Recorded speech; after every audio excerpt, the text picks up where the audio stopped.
All right, fellas, I think we're good for space news. I'm gonna leave myself right in front of the manufacturer. That's where we'll save. Let's jump in and we'll go from there. Bing.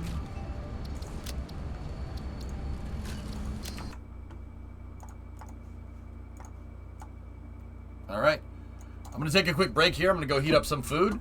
I will be back momentarily. Here, let's queue up a video. What do we want to watch? What do you guys want to watch during break?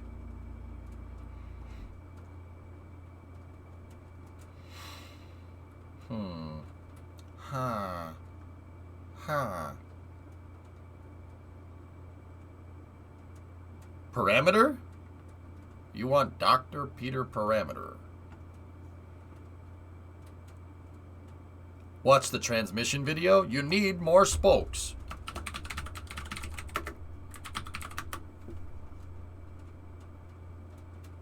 Okay. I can put that on. Sure. All right. I'll be back momentarily here. Let me just flip this around like that.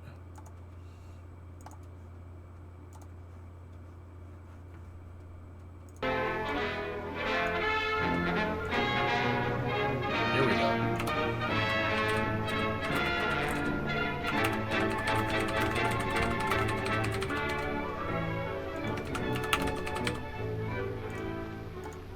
All right. Meet Mr. Archimedes of ancient Greece. Long ago, Archie said, "Give me a lever long enough and I can move the world." What Archimedes meant was that the power of a lever is practically unlimited. Today, almost everyone uses some form of lever in his daily work. The familiar can opener is a lever with a sharp cutting edge. The playground seesaw is just a simple lever too. It takes a lot of force to start a freight car moving, yet the railroad man can start the heaviest freight cars easily with a pinch bar, a powerful lever which turns the wheel. Tough luck, old boy. Here's a place where a lever comes in mighty handy. Let's take the simplest kind of lever, a rigid bar working on a fixed support called a fulcrum. One end of this lever is twice as long as the other. Let's put a 10-pound weight on this end, and now we'll put half as much weight on this end. 5 pounds, balance 10. If we have 25 pounds to lift, we just use a longer lever. The 5 pounds will now balance 5 times as much. Let's raise the lever in the air, change its shape a little, and we have a crank. Or we can add a second lever and have a double crank.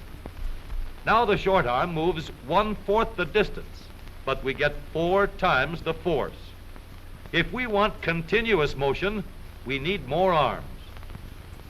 Now we have levers that turn. The larger paddle wheel makes fewer turns, but it delivers more force. A paddle wheel is nothing but a never-ending series of levers. We can make the wheels stronger and lessen friction where the wheels touch each other by rounding off the edges and shaping them into teeth that will slide in and out smoothly. Now, the power flows smoothly and continuously through spinning leverage of gear wheels. Gears are made in many kinds and many sizes. Little gears, big gears, worm gears, bevel gears, and even lopsided gears. Over 100 million gears are spinning over the roads in the transmissions of our automobiles. The transmission is located right at the bottom of the gear shift lever. Let's start from scratch and put together a model of the gears that we shift in our motor car. The shaft on the left comes from the engine. The shaft on the right carries the power back to the rear wheels. To connect these two with gears, we'll need another shaft, known as a counter shaft. These two gears carry the power from the engine shaft to the counter shaft and are always connected or in mesh. This gear on the drive shaft going to the wheels is free to turn around the shaft. We'll put it in mesh with another gear on the counter shaft. These gears are always in mesh and keep turning while the engine is running. To switch from one set of gears to another, our transmission needs a short shaft like this, known as a clutch sleeve. It cannot turn on the drive shaft, but it is free to slide back and forth. On the sleeve, we'll mount a large gear, which we can shift back and forth to mesh with the small gear in the middle of the counter shaft.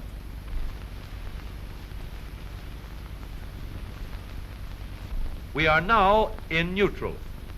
The gears that are always in mesh are turning over with the engine, but the shaft to the rear wheels is standing still. A 3,000-pound automobile takes a lot of force to start.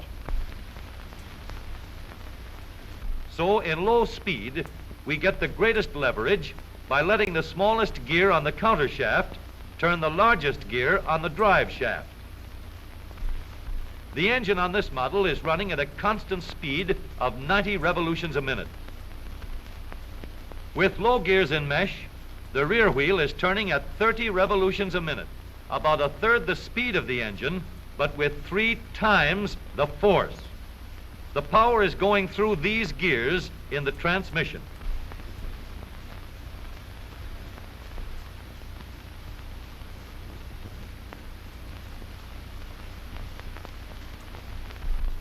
After we've started the car rolling, we want fast pickup. So we shift into second by sliding the sleeve backward to mesh with this gear on the shaft to the rear wheels. The wheel is now turning at 60 revolutions a minute, and the power flows through these gears.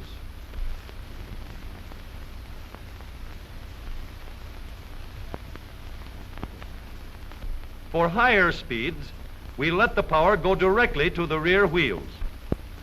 We shift the sleeve forward so that it meshes with the shaft from the engine. The power travels straight from the engine to the drive shaft. Now the shaft to the wheels is turning at 90 revolutions a minute, the same speed as the engine. But here's a problem. An automobile must be able to go backward as well as forward. So we add one more set of gears to reverse the shaft to the rear wheels. With the gears shifted into reverse, the power travels through the transmission in a path like this. We now have 3 sets of spinning levers for going forward and 1 for reverse. With a gear shift lever, we can shift to any set of gears we wish. But with all these spinning levers in the transmission came noise and wear. Experts could shift gears quietly by careful timing of the gear shift and the engine speeds, but most of us made plenty of noise until new engineering developments made possible the long series of improvements that followed. When we shifted gears, we got a clash because the gears were not running at the same speed. In other words, not synchronized. So engineers set to work to develop a synchronizer. The synchronizer works like a cork twisted into the top of a bottle. The cork will turn until it is so tight that the bottle turns with it. Synchro mesh works the same way. When we shift into second or high, the synchronizer brings the gears to the same speed before they come together. The drums won't let the gears shift unless they are turning at the same speed. When the gears come together, there is no clash, and the shift is made quietly and easily. In the transmission of the up-to-date automobile, we have a powerful low gear to give us a strong spinning leverage in starting. A fast-turning motor must set the weight of the car in motion. In second speed, we can change leverage to get going fast at the same engine speed. With the leverage of third gear, power goes directly to the rear wheels, and we can go as fast as we want. Now every driver can shift gears at any time, regardless of speed. Here is a hill that will give us a real chance to see how smoothly and reliably our spinning levers work in our automobile transmission. This driver is going to let her car gain a speed of 60 miles an hour down the hill.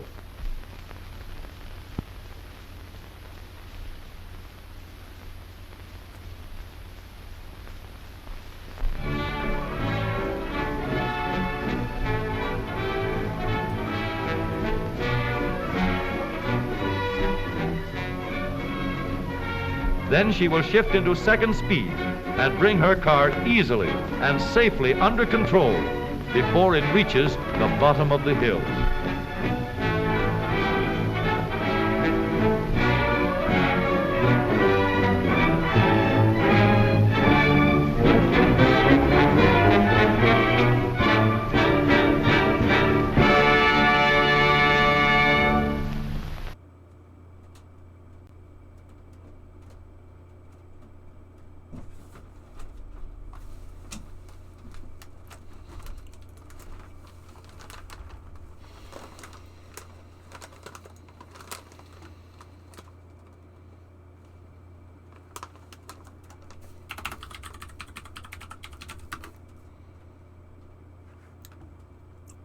You can hear me, by the way? Oh, that's good. Here. I got one more. And then we'll go.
Formations like these require long hours of intensive drilling and careful judgment.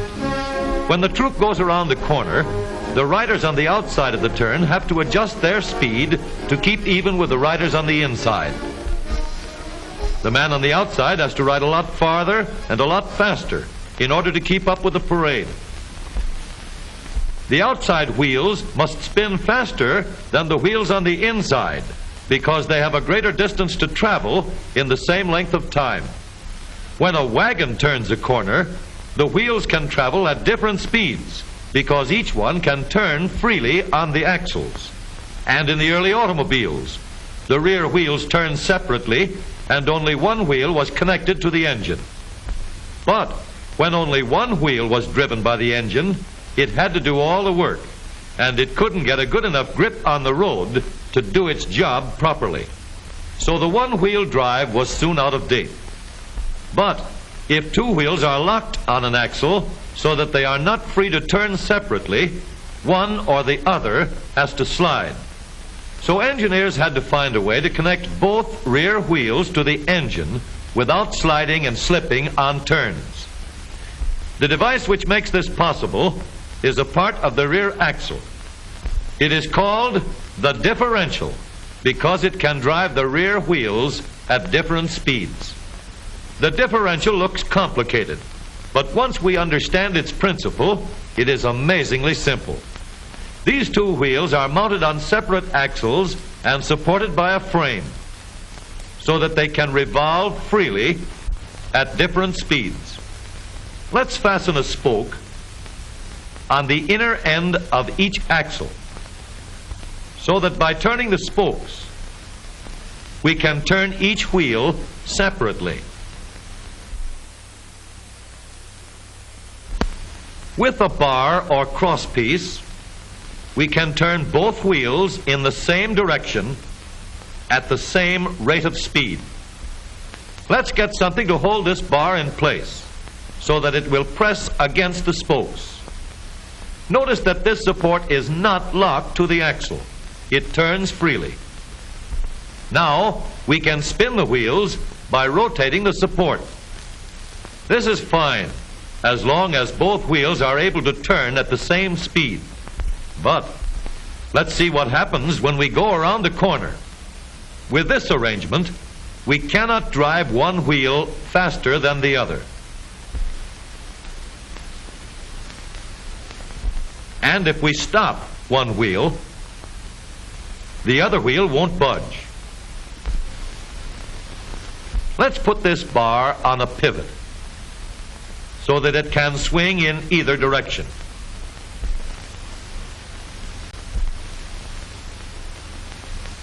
Now, the bar can still turn both wheels at the same speed. And because it pivots, it lets one wheel turn even when the other is stopped. But if turned too far, the bar will swing around until it won't drive the spokes that turn either wheel. We need another crossbar and more spokes to carry on the job. When we stop one wheel, the crossbars will continue to push the spokes of the free wheel around. As long as both wheels are free to turn, the bars do not swing on their pivot, and the wheels move at the same speed.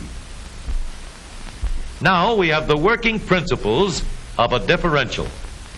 To adapt the model for use in an automobile, we will have to make a few changes. In order to reduce the jerky action caused by wide spaces between the spokes, we will put in more spokes. Further filling in the spaces between the spokes gives steadier, more continuous action, and changing the shape gives firm, constant contact. Now we can make the gears thicker and stronger, and we have differential gears. The edges are cut so that they will fit together more smoothly and silently, and another gear is added to share the work of driving the axles. The principle is the same. In order to turn the support and drive the wheels, we can fasten a large gear here, connected by a smaller gear to a source of power.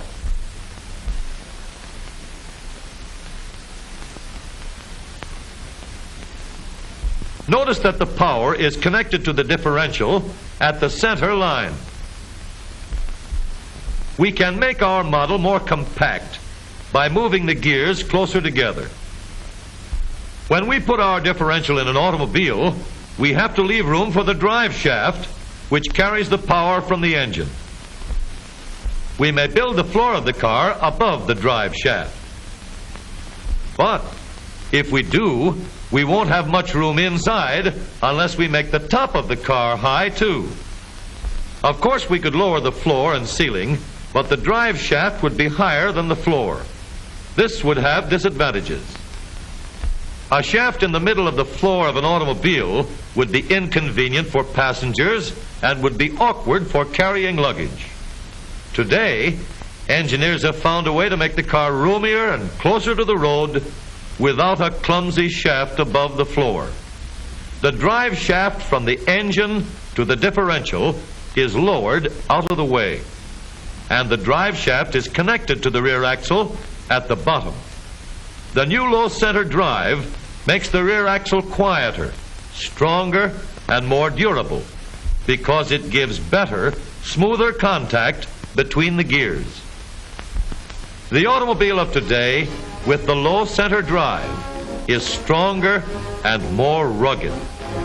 Every part of the rear axle has been built to withstand strains far greater than it will ever meet on the straightaway or around the corner.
Alrighty.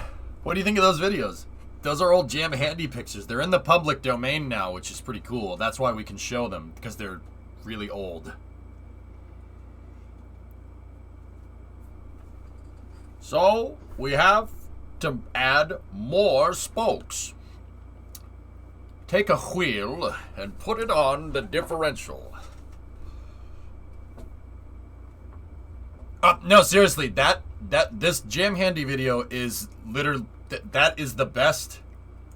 It's the best explanation on the internet of how differentials work, and it's almost 100 years old.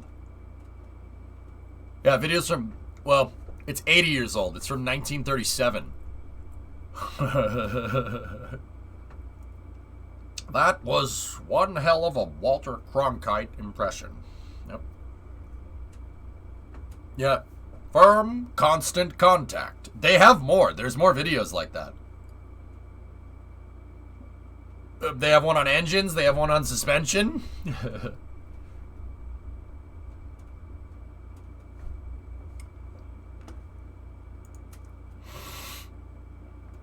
Senator is happy. Send us your comments. The FAA released the draft environmental assessment to use the Fly HSV Huntsville International Airport as a space vehicle landing site. Oh, cool. Given the age of the video, I'm surprised they had a woman driving.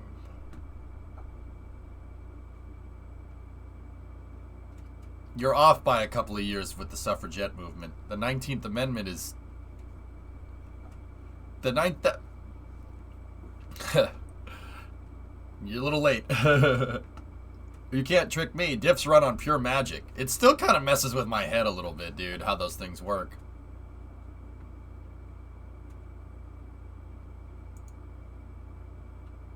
I couldn't believe how far we come from Tesla Autopilot to this. Huh. I don't know if we can show that, to be honest with you, because it's GM.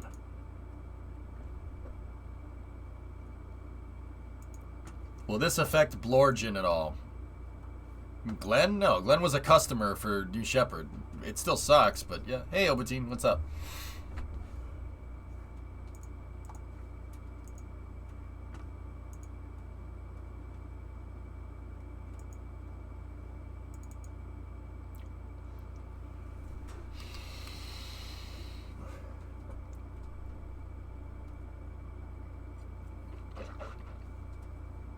I haven't seen him, Roblox. You were not here last time I got here. All good. Oh, okay.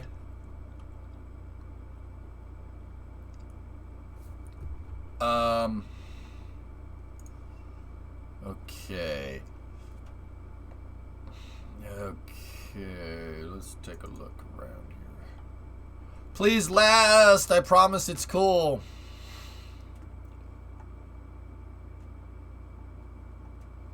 Do you think we could watch this for the Space News intro I made a couple of days ago? The music is copyright free on YouTube.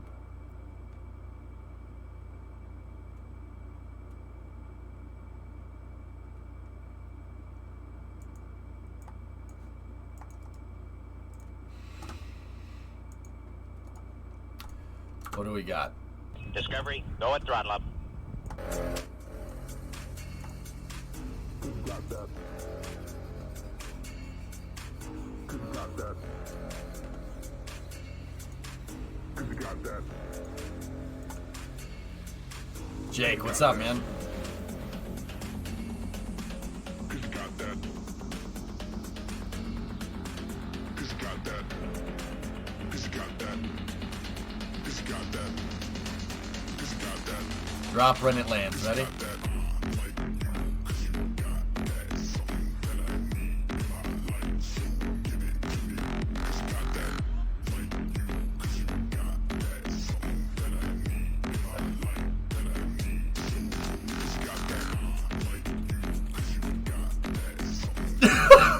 Yo, what the hell is this music, man? Cause you got that. Kid, you count, sucker.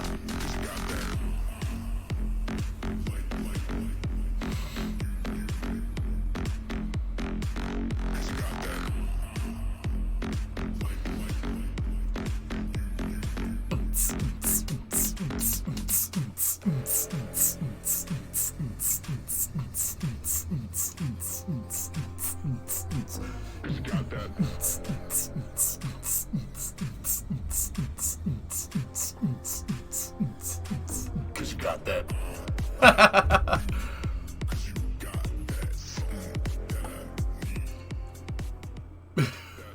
Nice.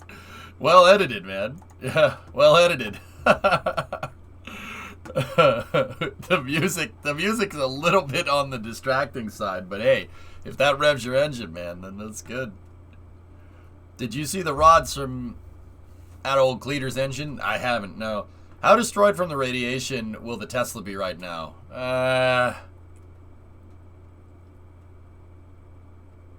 It's pretty melted. It'll be pretty melted. Yeah. Yeah. Yeah, it'll be pretty melted. Cause you got that. Damn it! Now that's stuck in my head. All right. Now we gotta. So we gotta change this. We gotta change it here.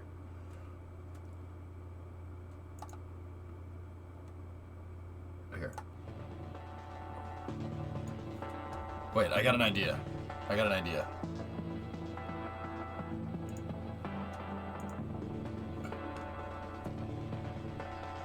Just an FYI, that will probably mute the VOD here.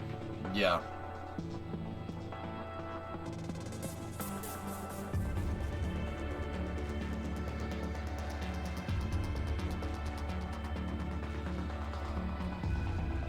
Cool, Alex.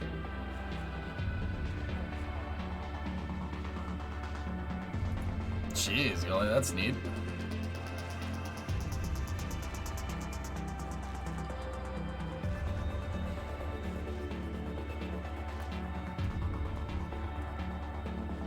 I'll check, Forge. Why is this syncing up?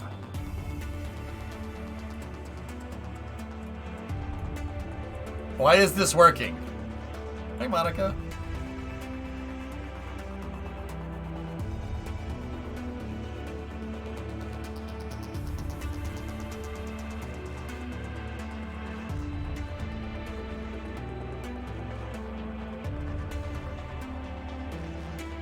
That's cool, Goalie.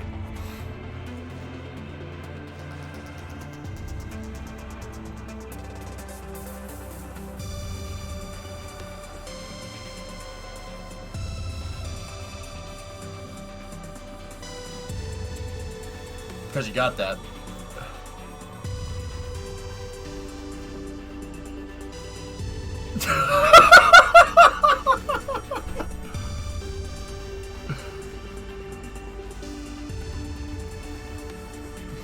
That's cool.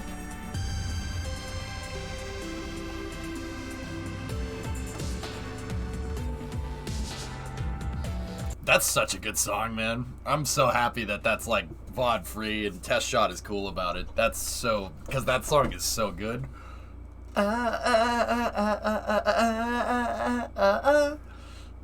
This again? What's that? Oh, Gateway.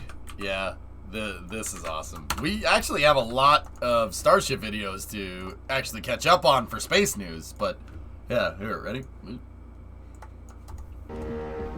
Hi, my pick. Hi, pick.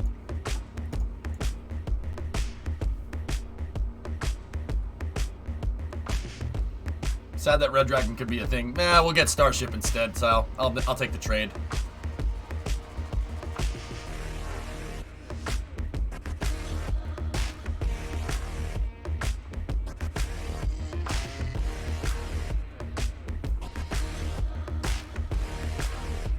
I gotta turn it up. It's bumping!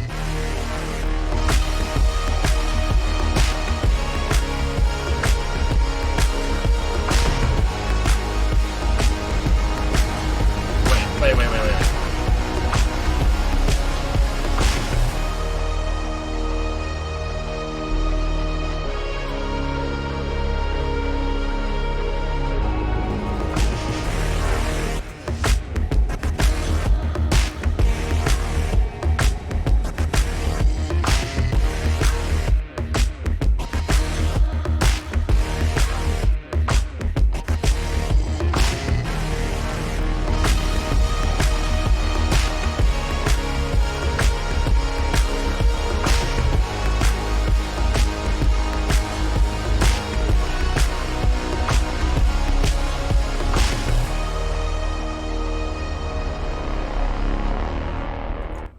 Dude, that part where the beat drops with Starship flying through the exhaust cloud.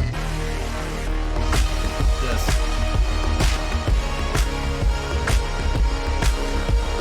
That's so cool. So anyways, I started launching.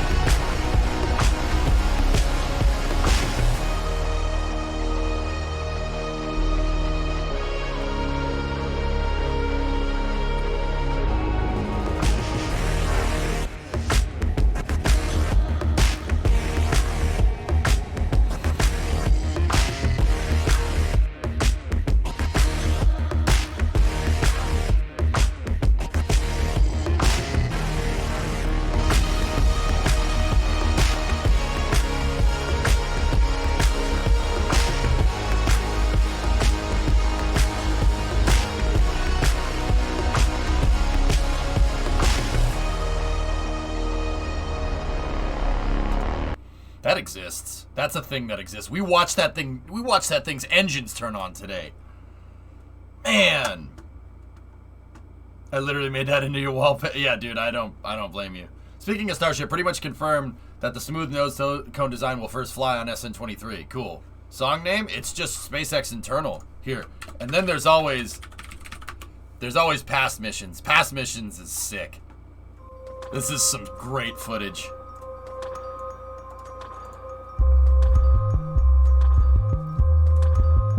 I don't know if they're stacking it, Canadian. That's old. The picture of them stacking was from this summer.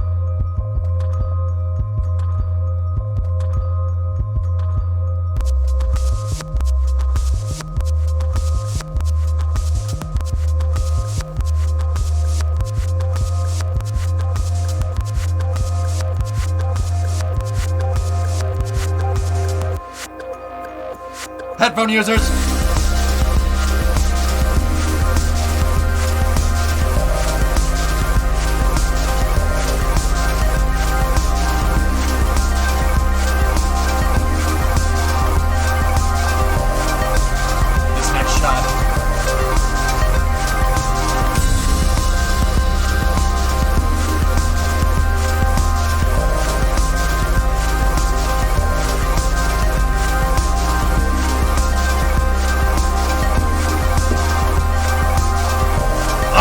So good, man.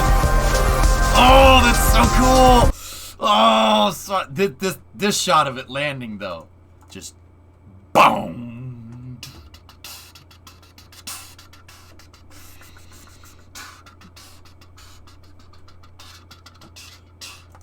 All right. Yeah. Great stuff. Can we, you know what? Can we just one more time? One more time.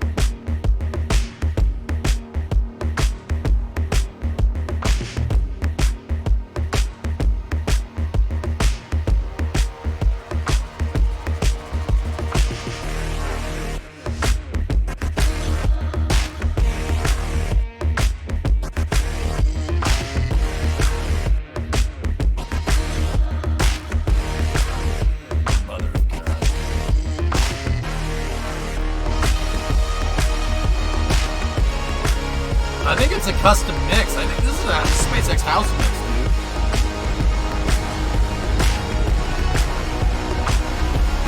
Artsy, isn't it cool? Oh, there it goes!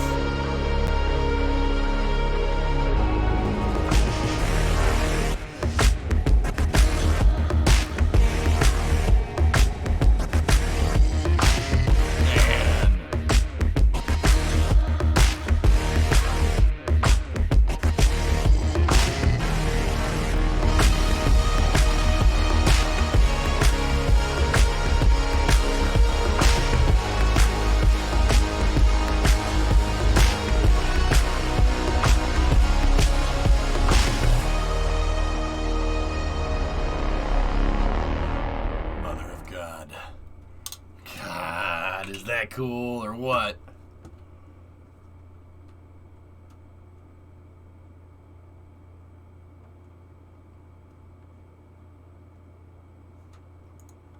Man, that doesn't suck.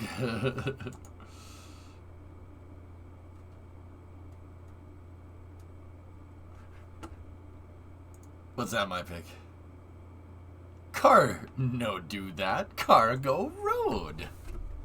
See last pulls. See last pulls. Pulls. See last pulls. This drop. Alright, let's see. We should probably get into like some space news stuff here in a second. I mean, these hype videos are great though. I don't mind this. Falcon 9 is in startup. Dragon is in countdown. FTS is armed. Go for launch. Yeah, I can't. I mean, it's gonna be 3, nuts. 2, 1, 0. Ignition. Liftoff. Semper Fi, aim high. Go Falcon, go Dragon. That was on. Yeah, that's right. This was. Pitching downrange. This was on the Marine Corps' birthday. Stage 1 propulsion's nominal. Falcon power and telemetry nominal. Miko, Dragon launch escape initiated. Trickle firings are looking good. Stage 1 throttle down.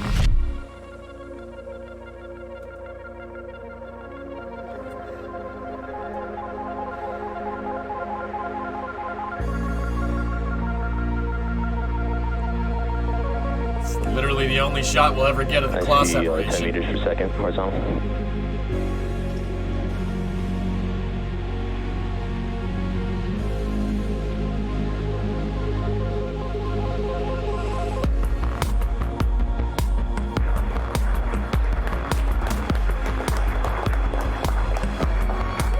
Good main chutes release.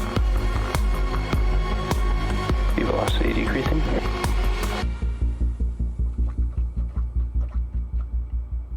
I'm surprised no one took a long exposure of the IFA. It was cloudy. Nobody could get a full shot of it, dude. It was cloudy that day. Man, you know what? I never really noticed the IFA, like the high fidelity of that. Like, obviously, right? It's Liftoff. like, here, let's go take a look. Like, you don't notice, like, I mean, dude, that's a Dragon capsule. Like, I've noticed that, I mean, there's a couple of changes here and there to what they're flying now, but for the most part, it's Pretty right. I'm pretty sure those thrusters ended up inside of the nose cone right there. Or the... No.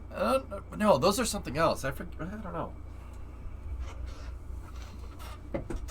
I mean, that at the end of the day, that's very, very close to the final thing, isn't it?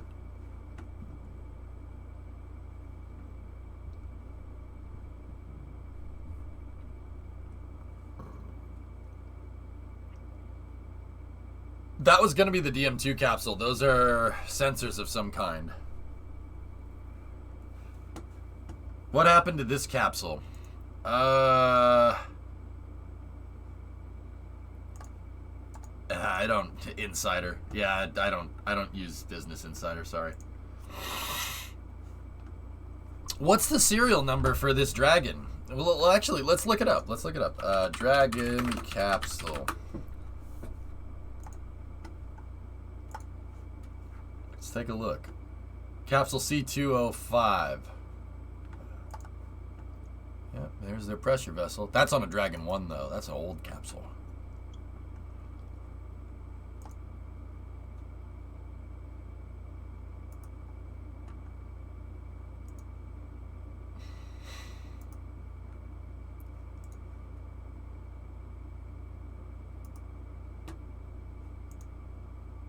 Yeah.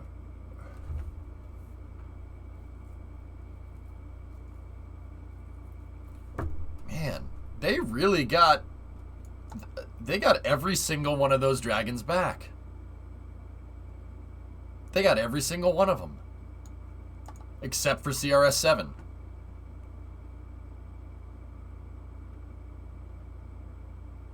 They took it apart and used it for some of the other capsules. Huh. Yeah, baby.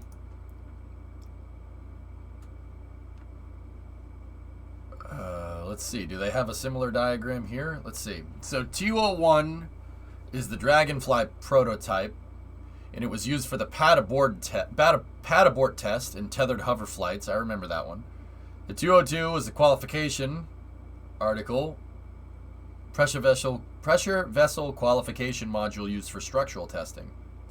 203 was the Eclipse prototype, environmental control and life support system, and it's active, still used for human in-the-loop testing.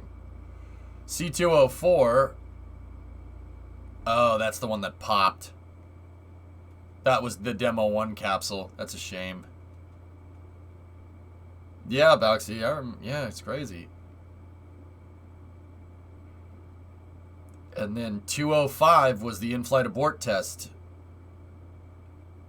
And then they have C206, 207, and then 210. 208 and 209 are cargo modules.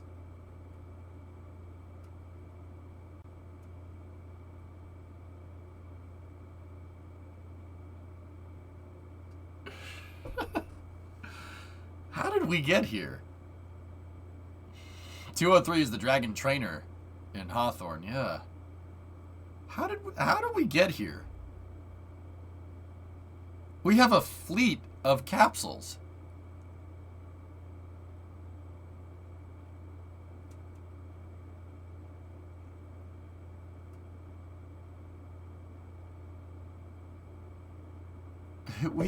Like Endeavor, Resilience, Endurance, and then there's another one that's going to fly in another couple of months. April 2022 ain't that far away. Jeez. Hamilton might be disqualified after he had an illegal wing. Yeah, you probably won't. It's Lewis. How many times can they be used? 5 missions.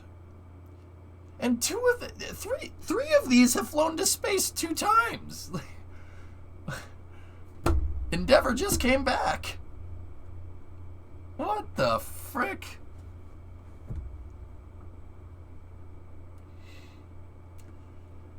That's very strange. Hey, look at this. I haven't checked the Wikipedia about this in forever, man. Look at, you can get pictures of all of them. That's so cool.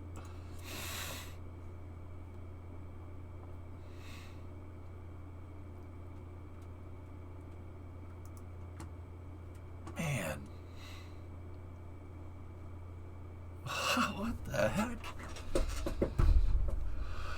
And 209 will fly again in December. What the hell is this? Like, how did we get here?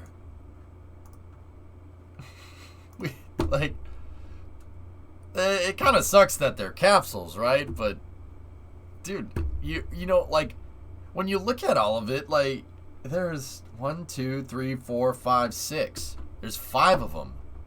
And then there's 2 under construction in Hawthorne. It seems like they alternate back and forth between making a dragon that can hold people and a dragon that can hold cargo. So they made Endeavor, and then 208, and then 207, and then 209, and then 210, and then 211. Or what would be 211. Man, that's cool. Zoom in. Okay.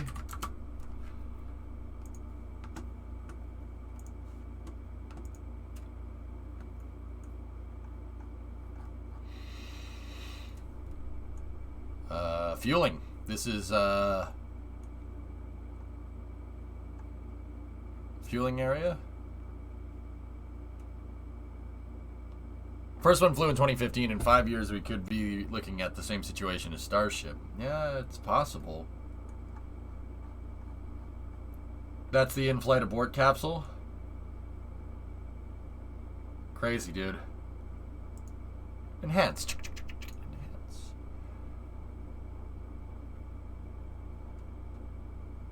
Bruh. Bruh.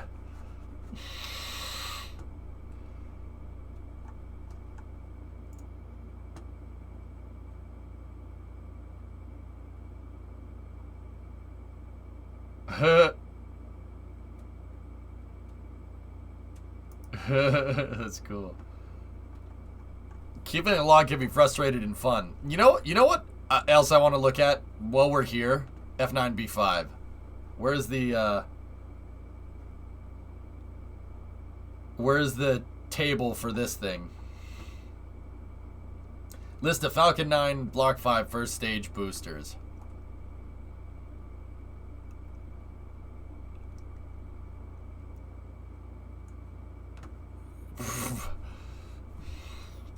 $10.49 is the oldest in the fleet right now with 1, 2, 3, 4, 5. It's got 10 missions to its name. Oh my god. Think they'll ever fly with 7 on Dragon?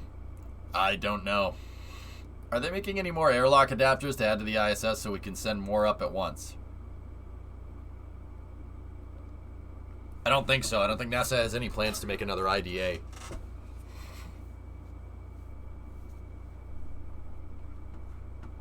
I love how SpaceX uses off-the-shelf stuff. There's just zip ties everywhere. If it works.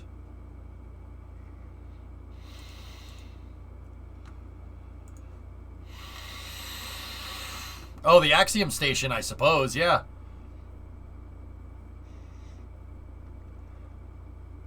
So 1050, we watched that thing get scrapped. 1052 and 1053, yeah. Interesting.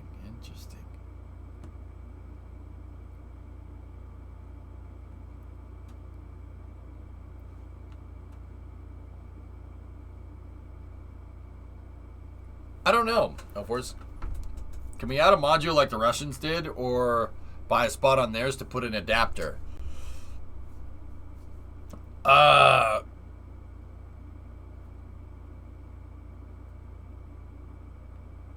The Axiom modules will add more adapters.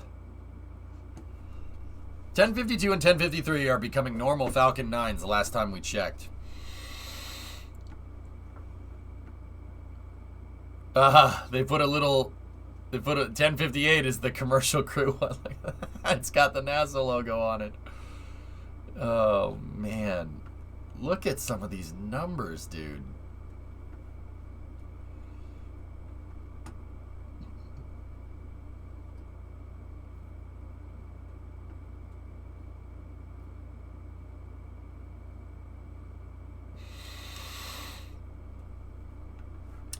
Ooh, this is gonna get ugly. What is that?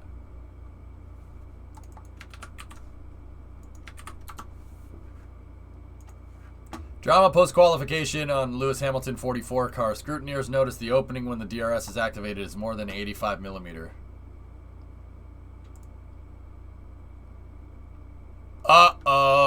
Piscatios. I lifted some of them numbers. Yeah, that's freaking cool, man. How many of these have 10 flights? 1049 and 1051 have 10 flights. 1058 has 8. And then 1059, unfortunately, they lost it. Man. Explain. Lewis was cheating. Or allegedly cheating. Man, that's crazy.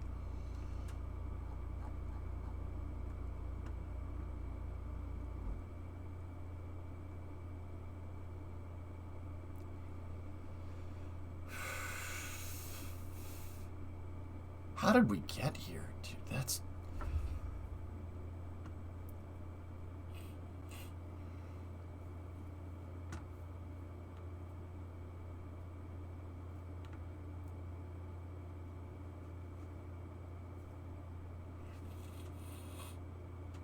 Sorry, like... This is just... I'm kind of having a weird moment here. Like, because I've been following space since over here, so like I remember every single one of these things. I've watched Falcon 9 grow into the booster that it is today. It's a, you know what, man? That is a great piece of equipment, man. Unbelievable. Big brass ones, that's right. Do we have a Falcon Heavy coming up? Yeah, soon.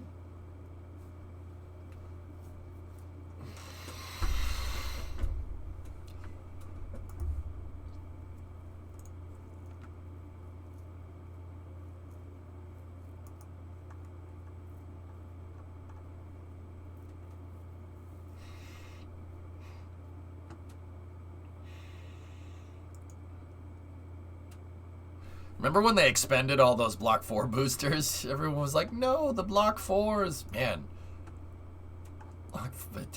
Freaking now we're like with Block 4s. What the hell? That thing's a piece of junk. Thought we were due for a heavy before Crew 3. USS F-44 is... I don't know.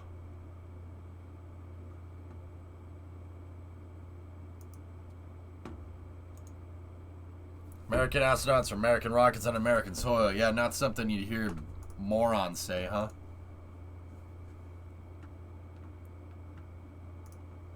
It's crazy, dude. Anyway, Forge, what's this?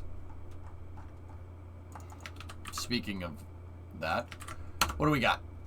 All right, let's chat it up. Let's see what we got for space news. Ripsy 204, yeah.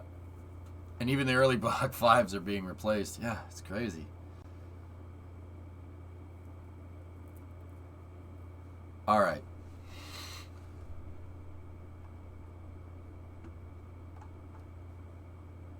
Isn't this the press conference that we saw from a couple of days ago where I got really angry?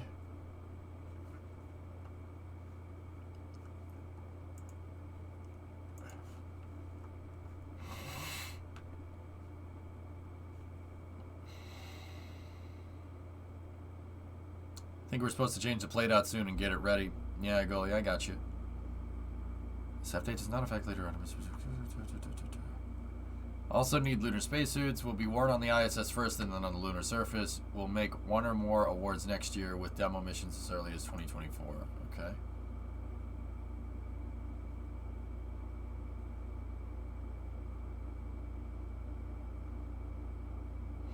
I don't know what Forge wanted me to see here.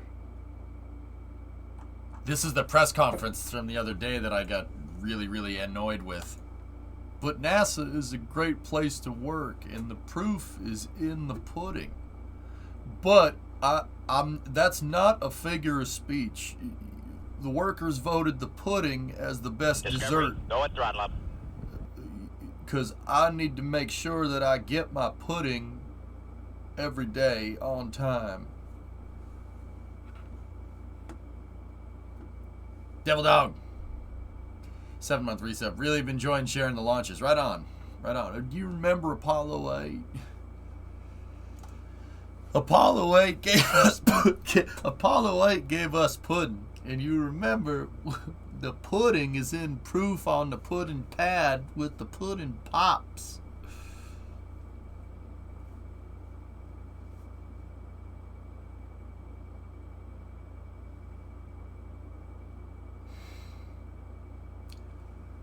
About the EVA suits. About the EVA suits, could they make them in that time frame and they said they're going to award it next year? What do you think the answer to that is?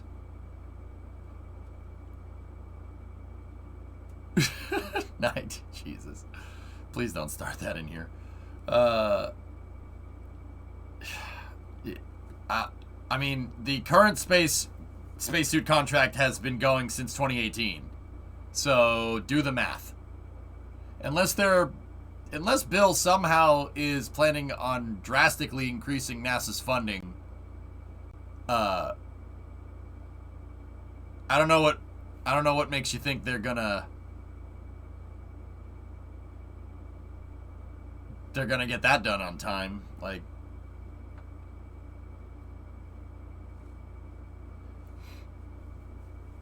why is 6 afraid of 7? Because, do you remember Apollo 8?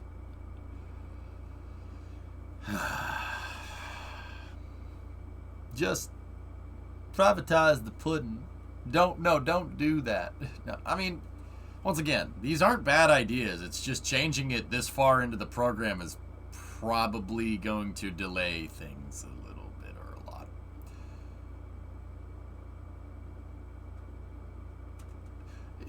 They wasted $420 million in 7 years and they didn't even figure it out. That's actually horse crap, Forge. They compounded the cost of Constellation, and they cited the high cost of Constellation as the reason why the program was too expensive. I'll say that again. They said that, the current spacesuit project is $420 million in with nothing to show for it. So we got to cancel it and replace it with a commercial alternative.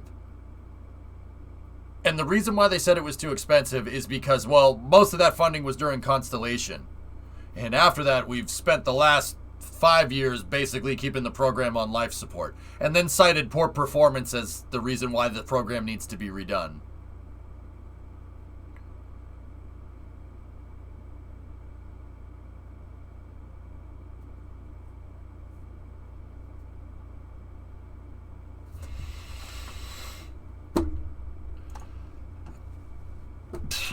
I don't know. I don't know. I don't have an answer for that. So, you know what? Let's just jump into some Starship stuff. So, guys, this afternoon, that was this morning, wasn't it? SpaceX. Discovery, go at throttle up. SpaceX static fired the robot, not the robot. The robots went and inspected it. SpaceX static fired SN20. So that's this thing on the pad here. They static fired all 6 engines for the first time. Hotbox! 813 sub. Blue circle. What is this? So who got kicked back for restarting? I don't know, Gully. I don't know. What do you call a duck inside a nuclear reactor? Radio quactive? Oh, God.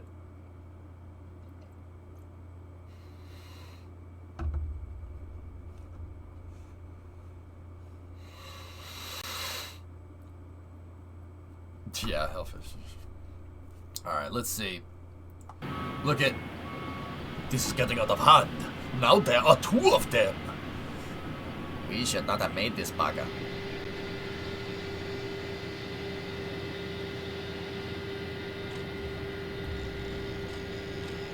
So what could expedite the process? They didn't get enough funding. And they're gonna try to get more funding. Which is that's the other reason why that meeting kind of bothered me. Because he's like, we'll get more funding. How can you be so sure? How can you be absolutely positive of that? That's a strange thing to say, don't you think? That's not a little sus at all. Jim asked for something, and when he didn't get it, he made do with lemons, right? Oh, you didn't give us enough money for HLS. Fine, SpaceX is our lander now. I'm going to change the contract. So people can privately fund it. SpaceX Starship is my lander now. there you go. You know, not, well, I need to wait for more funding. We'll get it. No, you won't. What makes you think that? Yeah. Floating, he might be jerking the chain about China to try and persuade some people. Maybe. I don't know. Not, I don't know. Maybe. Who knows? Hey, Nazalik, what's going on? How are you today? I'm good, man. Everything's good. The proof is in the pudding.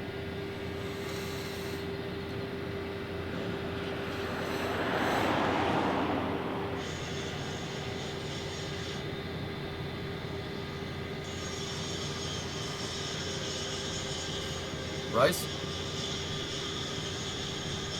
What else we got here? Looking around.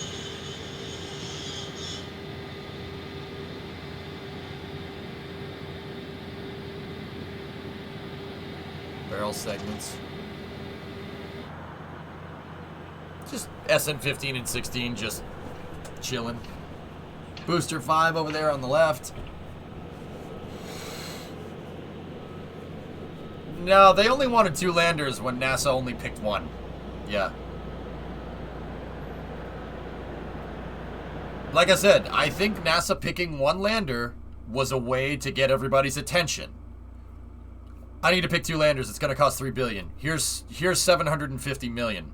Okay, fine. I'll pick 1 lander now. What? You can't do that. You can't just pick 1 lander. No, you need to get the funding because you need to pick 2 landers. Yeah, you're right. That was Jim's plan. I'm like 100% sure of that. That's what Jim wanted to do. That's what he was trying to do. I don't know what Bill's trying to do. I'm not really too sure. I don't know. It just, well, we just got to wait for more money. I'll get more money. I mean, don't get me wrong. Like, I'll be real. Be real, son. Be real, son. No. Look, if anybody can do it, Bill can. I mean, nobody ever said he wasn't a good politician. You know, his Rule 8 fluency is way higher than Jim's is.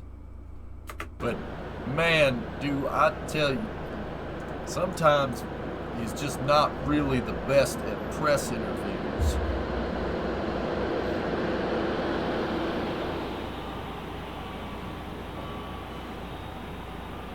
Yeah, Thomas, it sure seems that way sometimes. And Jim couldn't have done that, Vanguard, man? I want you to. It sucks because he'll never come back to NASA. Jim will never do it. Once you leave NASA, you don't come back.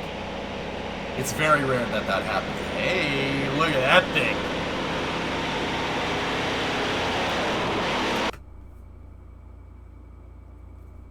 That thing is a monster. Grove 7550. That's big for a telescoping crane.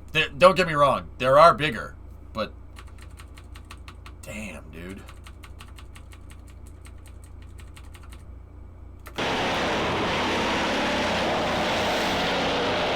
She's a freaking monster. Still has that new crane smell. That's right. Oh, a Jeep with the star on it. Nice. A Jeep with the star on it and Punisher logos on the back. Wow.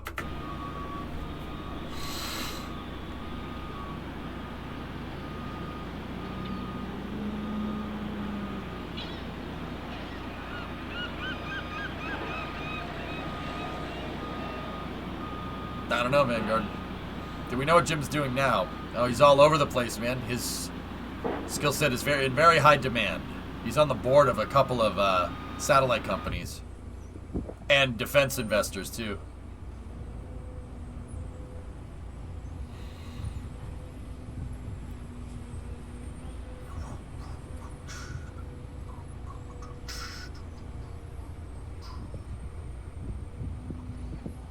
Dude, look at these things. They can just go over any type of terrain. You see that? You see the wheels moving up and down? The wheels move up and down, but the thing stays level. Man, those things are cool. Watch the wheels. Here, I'll move over here. Watch the wheels.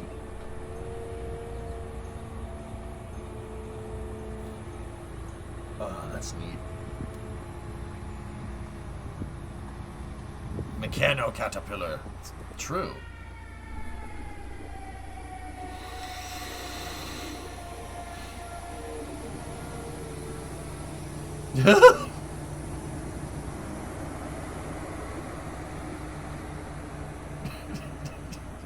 Here's this bucket.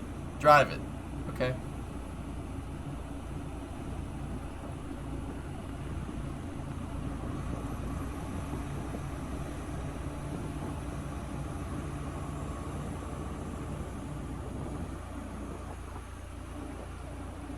This guy in the truck's like, come on!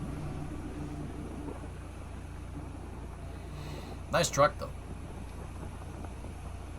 Imagine having to change all the tires on that thing. Hard pass. Yeah, hard pass. Look at SpaceX construction. It's an X with a construction crane hook on the end. Move that gigantic cotton can. How's the view from sugar heaven, Cirrus? Gosh, dang it!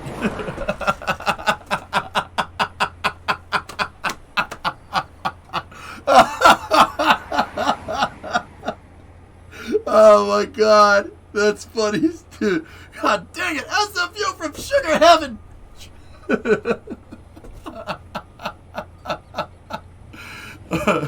They buy him a huge cotton candy.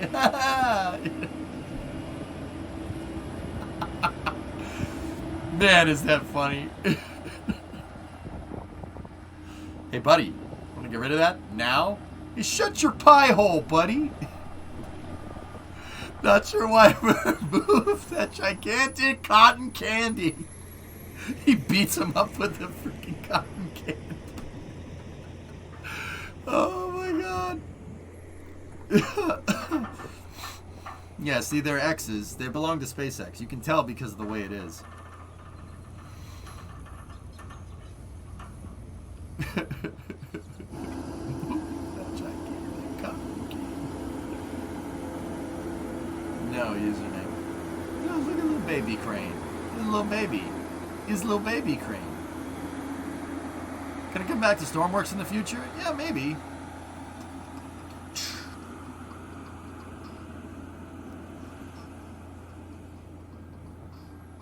Yeah, did you see how wide that trailer was? Oh. Crane.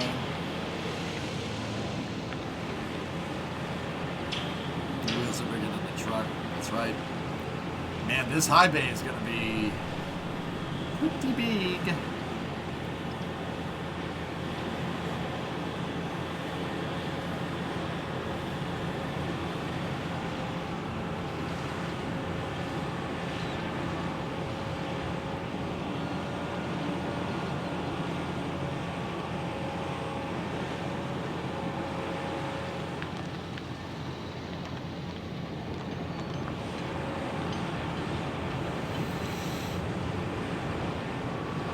Oh, okay, switch you.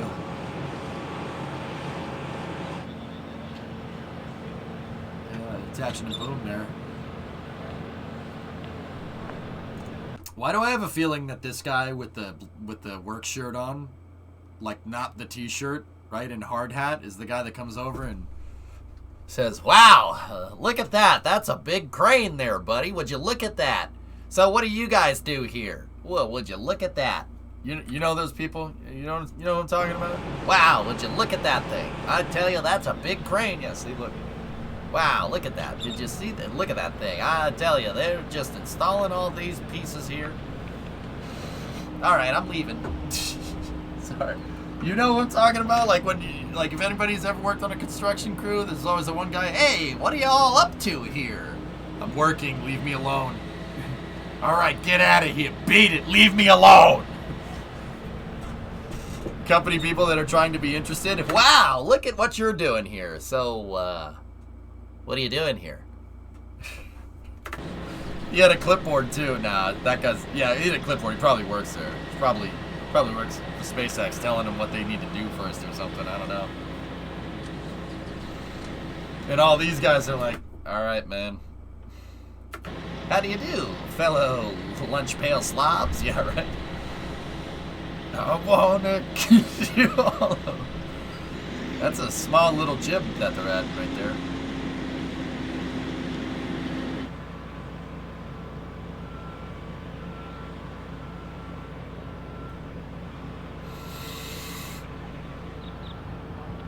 Bonus points when it's super obvious? Well, I tell you. That's really nice. It's really good. It's like one time when I first got the 59, my neighbors were like, hey, can we go for a ride? I like old trucks, right? And it has a floor shifter, but it's an automatic in the 59, right? And I shifted it into drive, and I'm driving around, and he goes, why aren't you shifting, partner? I'm like, because it's an automatic. He's like, well, there's a shifter knob there. I'm like, yeah. You didn't feel us shifting through the gears when we drove around? Automatically? Oh, well, I thought it was a manual. I'm like, yeah.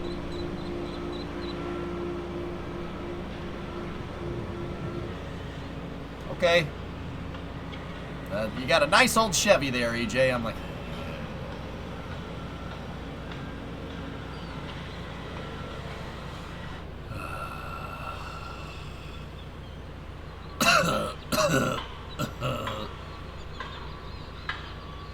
are you serious? I just told you that a moment. Wait, why are they bringing the jib down? Biggie.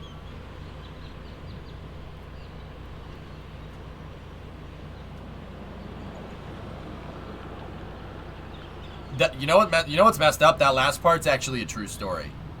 Yeah. Guy that lives across the street from my folks. Yeah, that actually happened. Oh, well, why aren't you shifting? It's an automatic. Well, I see the lever right there. It must be a manual. Yep. You don't feel us shifting through gears right now, do you? To attach the block. Okay. Yeah, I got you.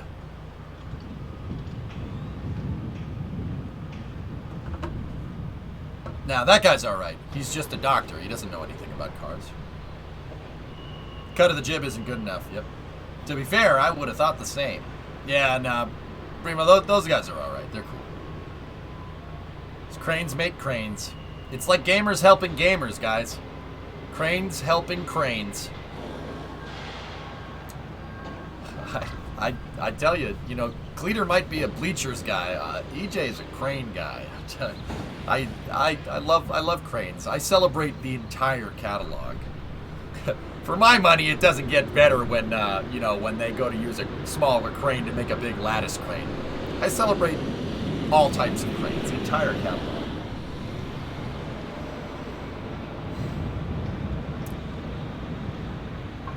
Must be so hard for you, Chad, having the last name be Crane. Yeah, except you having the same name as them.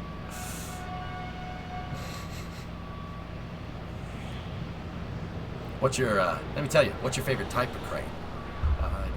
Guess I just kind of like them all. You're goddamn right, I like them all too. I celebrate the man's entire catalog.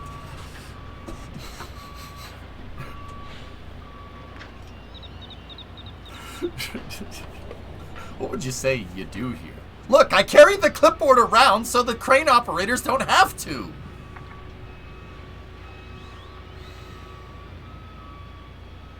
No, I haven't seen it, Hellfish, but 60 pounds of boost probably made it not happy. Wow, look at that thing. See how they're keeping the hook low? What? Bro, that hook right there weighs as much as this truck. See this thing? That thing weighs as much as that thing. Easily. Chicken, arouse, chicken. Chicken, arouse, chicken. Why are the cranes different colors? Vixit, you ever take two Lego kits and put them together to make something new? You can do that with lattice cranes. Oh yeah, these cranes that have like these lattice segments, like right here. See the segments? We saw them put them together. They're different colors because you can take like if you Liebherr is very smart with their engineering. You buy like 3 of the smaller cranes, you can piece them together and make a bigger crane. What I'm trying to tell you is that the cranes are like Voltron. The more you hook up, the better it gets. Okay. That small VB. You know what? You know what the messed up part, Giesen?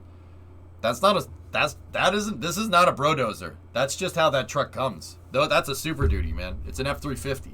It's supposed to be like that. That's not. It might have a little bit of a lift kit on it, but yeah. No. Dynatherm, engage interlocks. Dynatherm's connected. Mega thrusters are go. Go Voltron Force.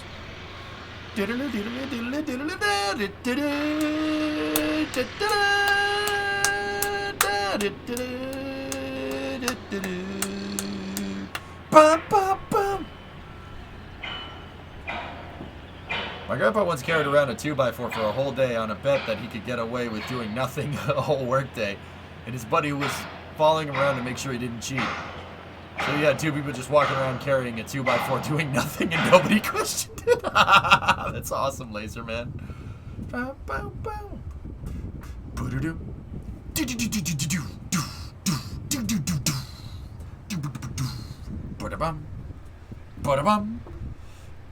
dun, dun. Dude, the Voltron theme gets me fired up. I'm not afraid to say it.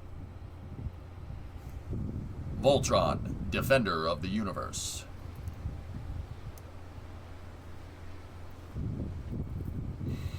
Look at, they almost got all the pulleys installed on the, on Mechazilla. Jaeger, tell me something I don't know. At least I don't deny it. Hey, Matt, what's going on, brother?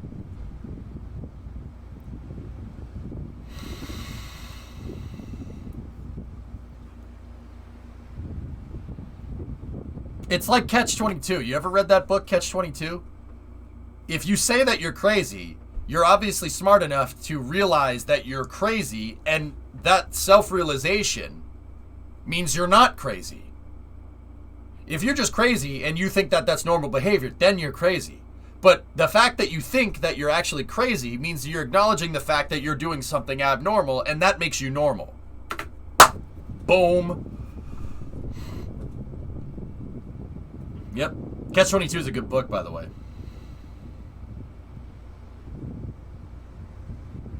Makes total sense. Oh. Pulling out the slack on the pulley. Look, look, look, look, look.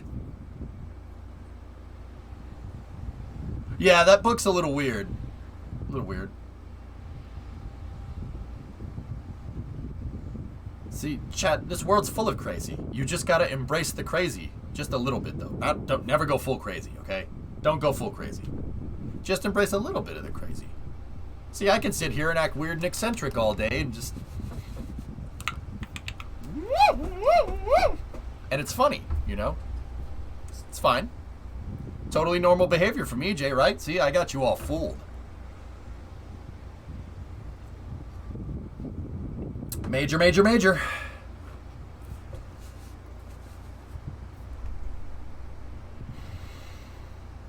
How did the launch tower get the name Mechazilla? Elon called it that, Smoke. Yeah, see, they're getting the slack out of the pulley there. Okay, Curly.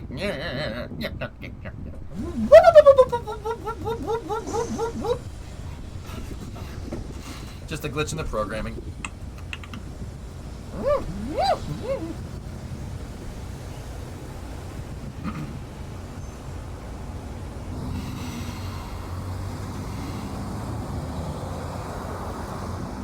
Honestly, Mechazilla might be more complex than SN20.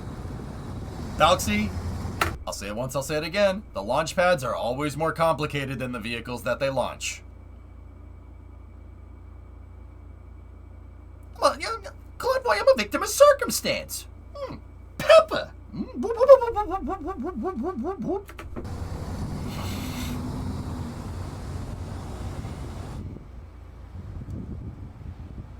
guys remember when that was just a bunch of steel sitting out in a field by the high bay? Look at it now. Feel old yet? Hey, that kind of looks like the drummer for Nirvana.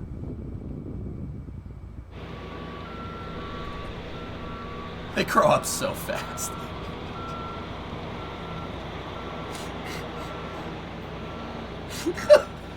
Sorry.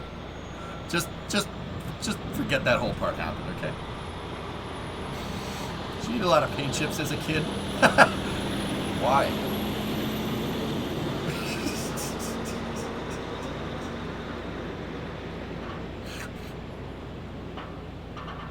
Wait, that was 3 years ago. Niagara Falls. Slowly I turn. Step by step. One of the best Three Stooges skits ever, Kuro. My favorite one is when they... My favorite Stooges is when they get the beer truck and they try to deliver beer and then go golfing after that. I shot a birdie today. You did? That's great. So when will we see Austin out there? I think he's already on the job, Rocket Guy. Awesome, we're watching SpaceX cranes, bro. SpaceX cranes. Yo, I didn't ask you the other day, or I didn't get an answer, or I probably missed it because I was racing. How's the 4.9 doing, man? Did you get all the vacuum stuff figured out? Because, dude, with my truck, I know exactly what you mean. Those things have vacuum lines for days, man. It's just, what do you need all this vacuum for? It's like, light switch, vacuum actuated. Throttle body, vacuum.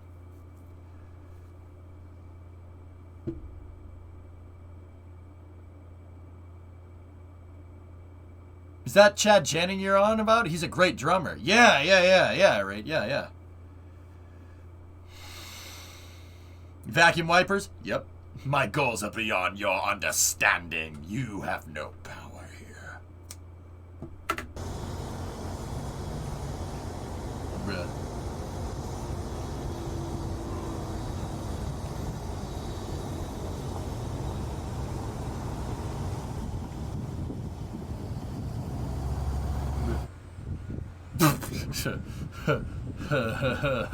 That's not low to the ground. Do you even lift? Nah, I've been working on electrical issues. I went through 3 brand new starter relays before I got one working. A starter relay? So the little solenoid, right? It's about this big and it has the 2 pegs on it. It looks kind of like this. Sorry.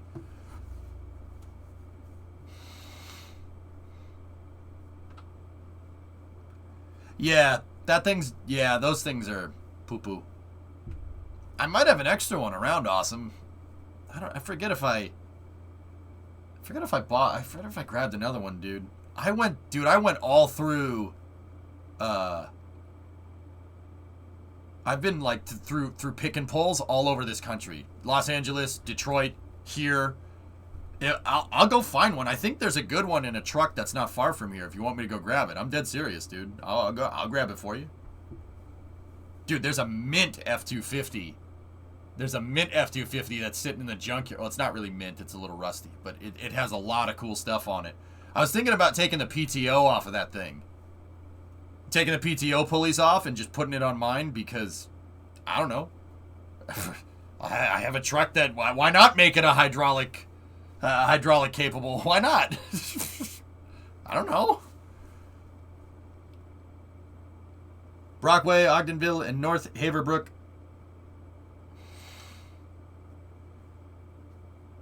It's kind of terrifying that they need that. Yeah, that's 200 feet off the ground. I have to do the transcooler lines on your 350 next week. That's going to suck. Yes. Yes, it is.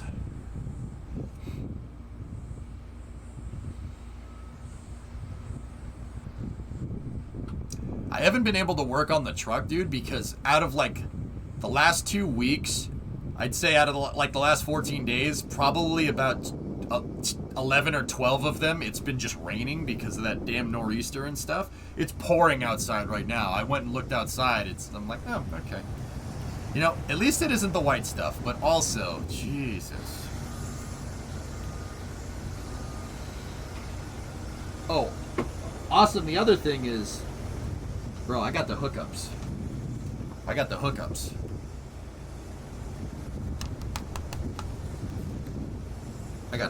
Dude. It's working for now. I'm working on the steering next because she wanders a bit. Yep.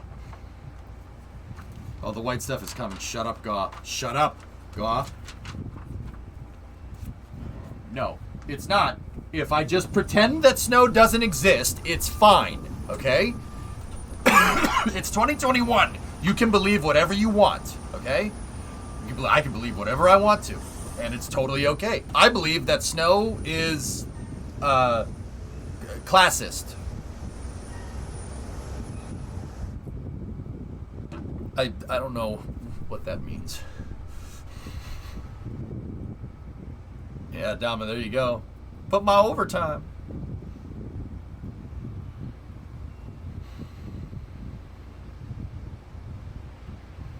Interesting, Boxy. You just have to put it on Facebook, then it's true. So, if it snows outside, Foo Face, and I don't upload it to the Zuck, then snow doesn't exist. Snow is just a pigment of your imagination. Right. Your first Lego architecture set. Which one is it, Flacken? The Empire State Building? Oh, Taj Mahal is good too. Empire State Building's better. So, what you're trying to tell me, chat, is that guy, Tex, is secretly a robot. And you're his boyfriend. So that makes you a gay robot. Am I in the ballpark here, or?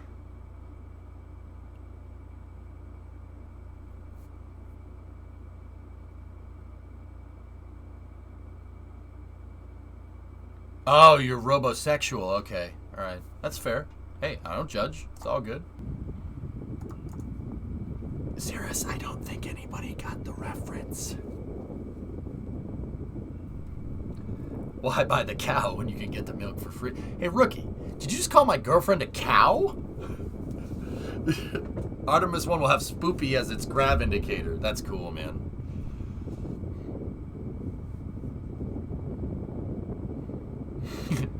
Mycon, you didn't have sexual relations with that toaster. Ah. Ah. Ah. Ah.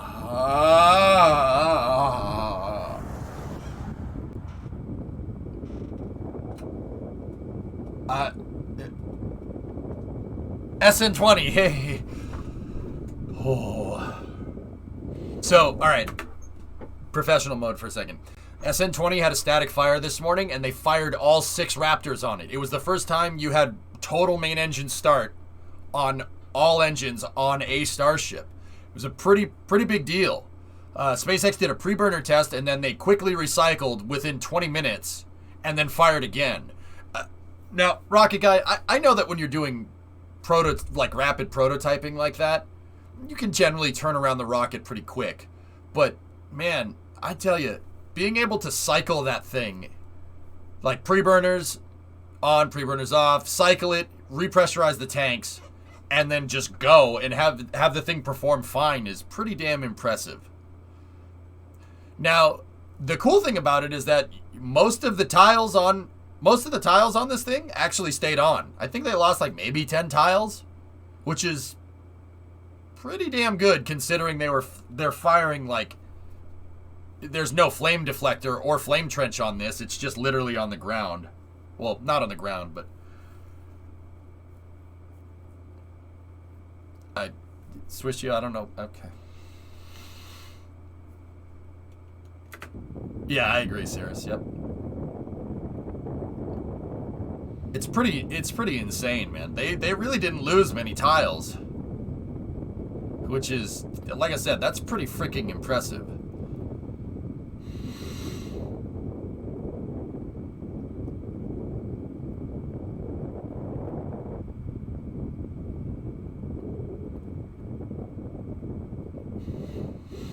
Aren't 3 of them vacuum? Yep, 3 of them are vacuum. They fired 3 Vactors. They activated 3 sea level and 3 Vactors. Yeah, man. Now I know what you're thinking, chat. And I got asked this question, Soapbox. I know exactly where your mind's going. Wait, EJ, didn't you say a long time ago that you can't test vacuum optimized engines down here? because you get overexpansion. You give an overexpanded plume, and you'll get cavitation inside of the nozzle. Yes, that is absolutely a thing. It's absolutely a thing with engines that don't make 280 bar chamber pressure. Now, these current Raptors, I think Elon said they're like 250 bar, 260, 270, somewhere around there. When your chamber pressure is that high, you don't need to worry about it. It's really not a big deal. That's why, see, because I asked that same question. The first time we saw a Vactor fire on the test stand, Vacuum Raptor, Vactor. First time we saw it fire on the test stand, I immediately asked the same question. And I went, hey, Rocket Guy, why do that happen? And that's what you said. Here, let's see if we can find that footage. Raptor vacuum. See, this vacuum people got to stay employed, right?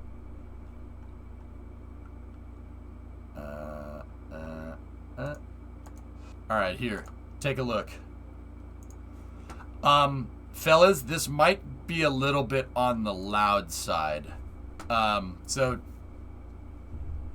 it might be a little on the loud side. Just sorry, headphone users, you've been warned.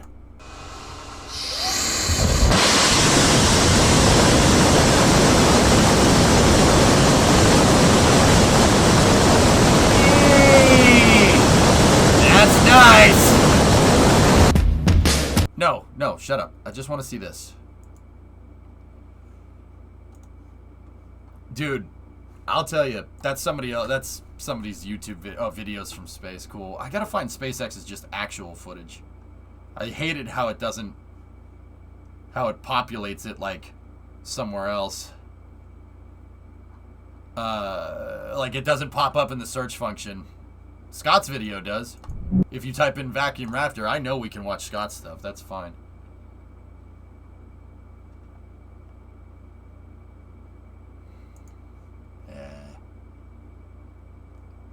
Oh, he talked about a lot of good stuff in here. Scotty, spin up in a fraction of a second.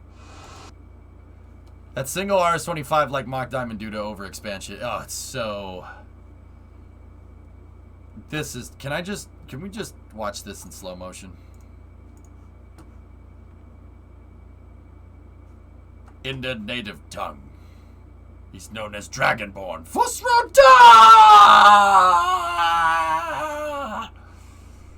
Is that still a thing?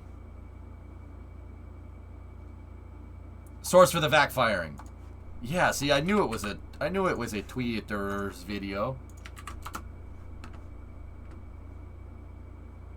Can we? Oh, that's cool. Yeah, look at that. It's an older meme, sir, but it checks out. Yeah, so guys, Raptor. Okay, so I talked a little bit about this because Soapbox, once again, somebody asked that same question when we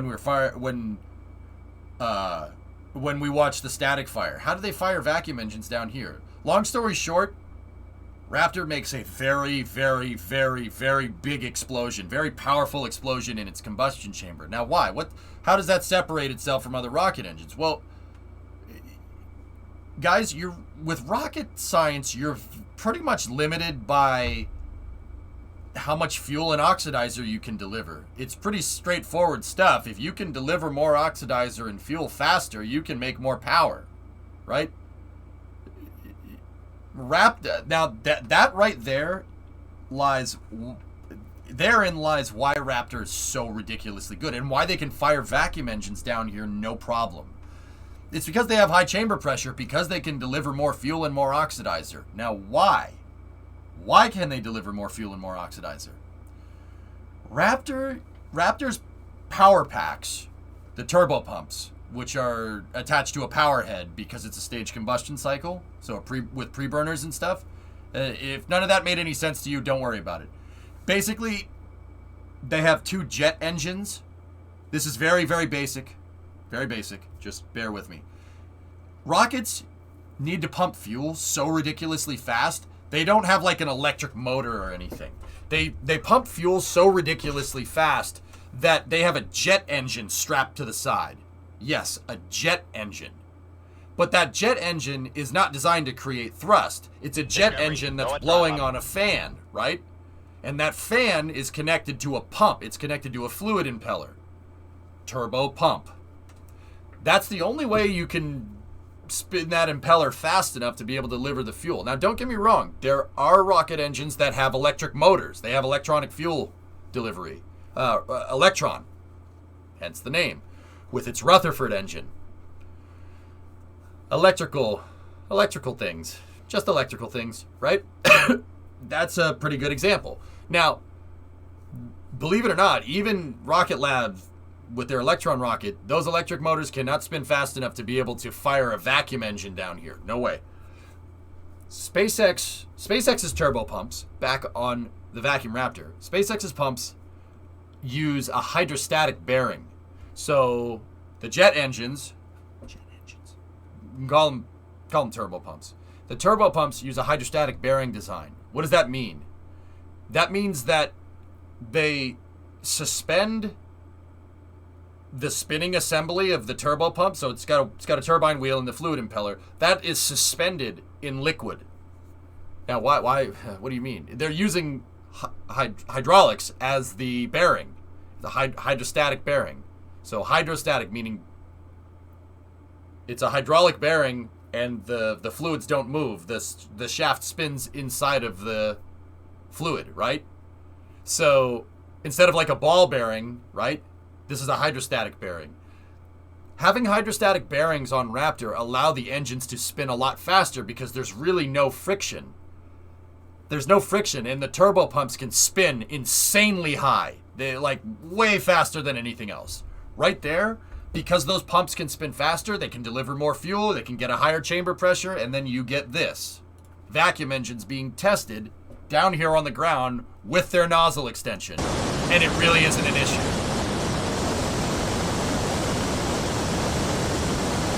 Nice, Aflatoxin. Yep. Dr. Park, 20-month resub. Thank you. How do the propeller blades how do they not just explode? Some insane material science. So if you could spin a turbo pump fast enough, you could actually make a real SSDO in the future. And solar actually, yeah, I mean, you could. But yeah, there's a lot of other Rocket Guy's right. There's a lot of other things that you need to do. It's not just the turbo pump. The turbo pump's one small bit of the design. But that makes it so you can handle high chamber pressure. God damn it, Alex. I mean, the captive active side. Oh, solar, that's been done already, dude. That's already been done, dude. They figured that out in the 70s. You know what rocket engine that's off the shelf right now that would really, really, really be good at making SSDOs with?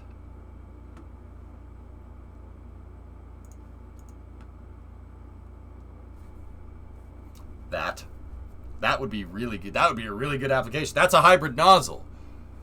I'll bet you that Vacuum Raptor uses a similar expansion ratio to that. Basically the shape of the nozzle. I'll bet you it's a similar expansion. And I'll bet you the BE4 is also a similar expansion too, because they're not similar in design. But the BE4 and Raptor actually share a common lineage, which is kind of funny.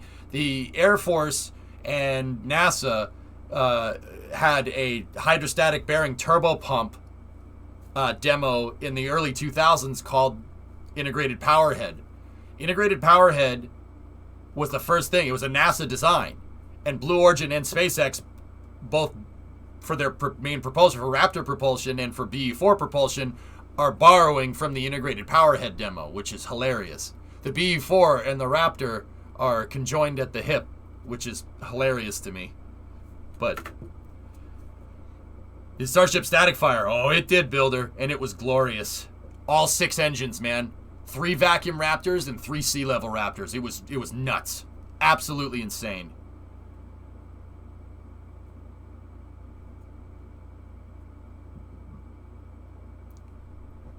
How big do the plumes up up there get when you look at it during launch? It looks like they go for miles. What's stopping them from expanding, goalie? In a vacuum, you have something that's heated up like a rocket exhaust. It's going to expand like crazy because when stuff is cold, it contracts, and when it's warm, it expands, right? That's why you get that jellyfish effect, dude. There's nothing stopping the gases. There's less air molecules for them to hit. That's why you need that's the precise reason why you need a different expansion ratio on a vacuum engine as opposed to a sea level engine. Why is there an NSF logo on the screen? They must have had this footage somewhere. This isn't from Ascent, I don't think. Well, here, we can go to Ascent. This is where this footage is from.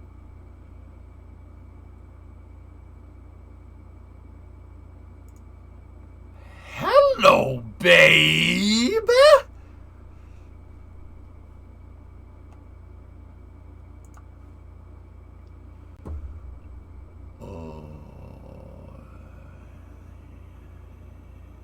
There's a ground umbilical carrier plate, far upper left, that's carrying the hazardous gases. It's the hydrogen vent for the tank.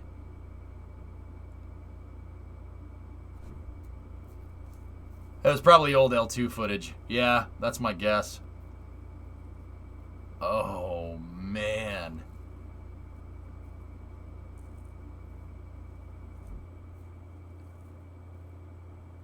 How did that damn thing ever fly? How is that even possible? You know how difficult it is to make the SRBs and the 3 shuttle engines work together? Like, they're working together and they're pointed in totally different directions. That's okay. Brute force. Yeah, you ain't kidding, Laserman. Dude, look at how quickly, even in like 90 frames a second or whatever this is, look at how fast the plumes are coming out of the SRBs.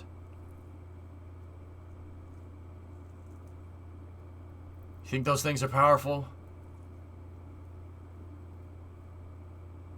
It's not like it's rocket science, right? Yeah, 3 letters, thrust vector control. And Roblox, that's another crazy thing. Yeah, okay, thrust vector control, that's fine. The shuttle's design was basically finalized in like 1978, 79. Like a digital computer controlling that? Like, okay. Even for 1978, that's pretty insane. It's pretty nuts what it does.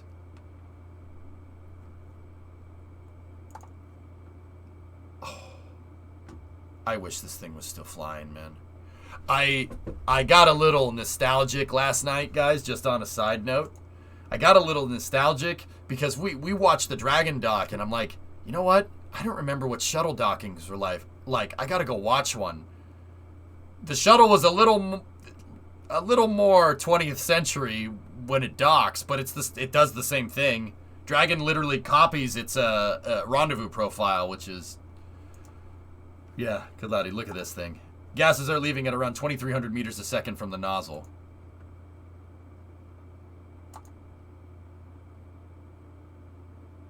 Rocket guy, how they ever figured out how to get those 3 working with that 3, dude? That's really what blows my mind. It's not like Kerbal where you just flip the damn thing on and you're good to go. You know, like getting all the thrust to balance, you know, with the thrust vector controller and the computers and the quadruple redundant RAID, basically a primitive version of RAID with the shuttle. The shuttle had 4 computers on it acting in redundancy, 4 fault tolerant just in case. Falcon 9 actually doesn't borrow from that architecture, but it's the same idea. Falcon 9 is in RAID as well. RAID on Linux too, for what it's worth. How they got all the control systems to work together with this, and then, you know, parented them to the shuttle's avionics package is beyond me. That's pretty nuts, man. It's easy. Just turn on SAS and spam torque wheels. Yeah, right. Yeah, it's freaking just.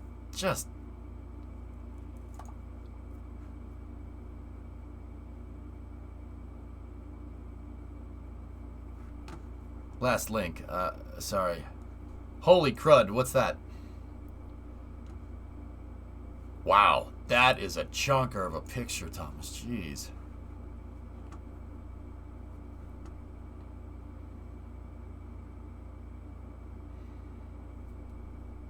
Oh, man, that thing would be so useful. That thing would be so useful right now.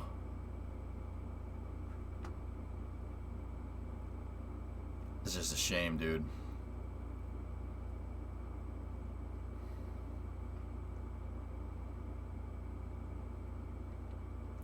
Like, guys, I mean, think about like something like Gateway. You know, how useful would it be to assemble Gateway up in orbit, just assemble the thing, and then have a commercial provider. So you assemble Gateway, and on the back of the power and propulsion element, you put a grappling joint, right? Derived from the MEV. Basically how they want to put, or how the national team wanted to put their lander together. Just do that in low Earth orbit. And then have SpaceX or something send up a transfer stage, right? With a docking mechanism. So basically launch a Falcon Heavy with just a Falcon Heavy nose cone sitting on top of the second stage, right?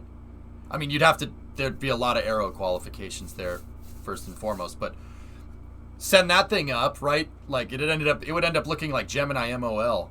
And then have don't dock the second stage to Gateway. Have Gateway rendezvous to the stage and dock to it. And then send the whole damn thing. I mean, that's a really complicated mission now that I'm thinking about it. But that's the shuttle's bread and butter. It's good at that stuff. Man, that thing is cool. Anyway.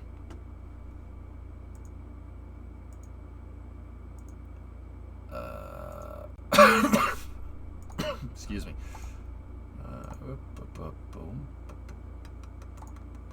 Sorry, I'm moving around through the stuff here. There we go. Okay, cool. Or launch 2 shuttles at the same time, man. Dang straight, always wanted to do that. Here, I'll show you what I wanted to show you. Shuttle docking. You guys, you know, I just thought I'd show this. This is some... I just got to find some good footage here. I found it last night, but here. You guys mind if we just watch this real quick? We saw Dragon dock, and a lot of people asked me, like, what was the shuttle docking like? And here's the footage. I found this. And the whole Orbit 3 team. It's another great day to be in space. I'd like... Here. Take a look. Copy, good bird. Here in the shuttle flight control room, the that guy looks familiar. Officer reports that we are locked on to the International Space Station through rendezvous navigation. Currently processing through the general purpose That looks familiar. That guy looks familiar. So does that guy, for what it's worth. Is that Mark? Nope. Analyse, we're still on board with you on the camera and the flight deck. Really enjoying it. Thanks for inviting us on board. Anytime, Stevie Ray. That's Chris Ferguson and Doug Hurley. I never found a good tour of inside the space shuttle. What's up, Chris? Yeah, they're like, yeah. Doug's like, nah, man, I'm busy flying this sucker. We're waving.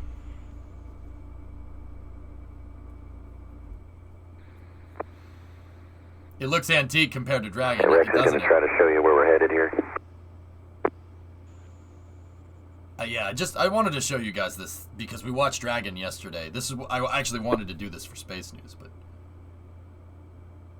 the shuttle was, yeah, light years ahead of its time, but also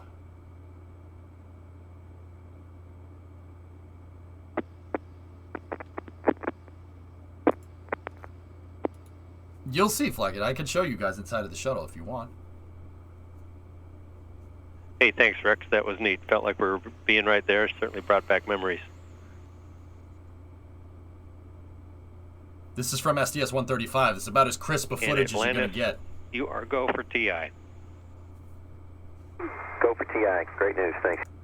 Here we go. This is through the S-band communications system while we await the reacquisition of a KU-band downlink communications signal. Watch this. the view of Atlantis from the International Space Station. I don't give a frick if it's in 4 to 3. I don't care. Atlantis, Houston, you are go for the RPM.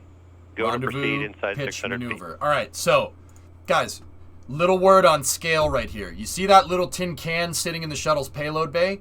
That's as big as Dragon 2 in the trunk. This. Dragon 2 and its trunk could fit in the space shuttle payload bay. 2 of them could. 2 of them. That right there is the size of what the capsule and the trunk that we watched Crew 3 go up and dock to the station with. Just a little word on scale here. Go for the RPM and go to proceed inside 600 feet.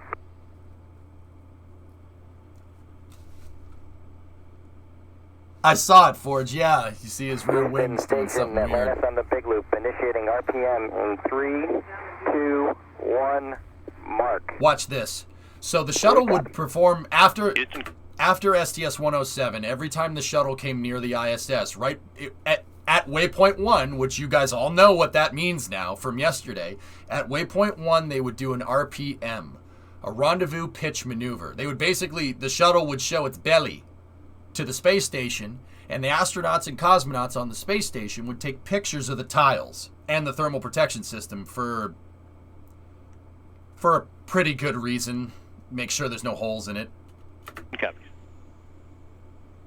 Dragon can fit inside the payload bay. 2 of them. With that floating. Dragon 2 and its trunk are as big as this multi-purpose logistics module. That's how big, this is how big Dragon 2 is with its trunk right there. You could fit almost 2 of them in there. Shuttle want a belly rub? Yeah, Commander watch. Chris Ferguson now will begin the Watch the slow shuttle. 3/4 of a degree per second rotational backflip. This again is about a 9-minute maneuver. You'll hear the start photography call initiated when the orbiter is in the correct orientation of this procedure. The actual R-bar pitch maneuver will last about 9 minutes in duration. About 93 seconds of available photography for Sergei Volkov, Mike Fossum, and Satoshi Furukawa. Yeah. A lot of, like, I had, well, not a lot of people. I had like 4 or 5 people ask me what the shuttle docking was like. So I went and did some research last night.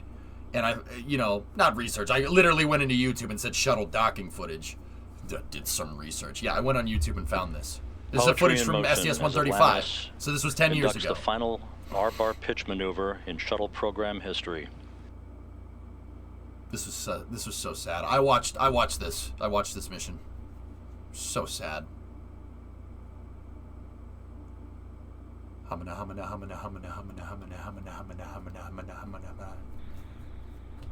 Station Atlantis on the big loop.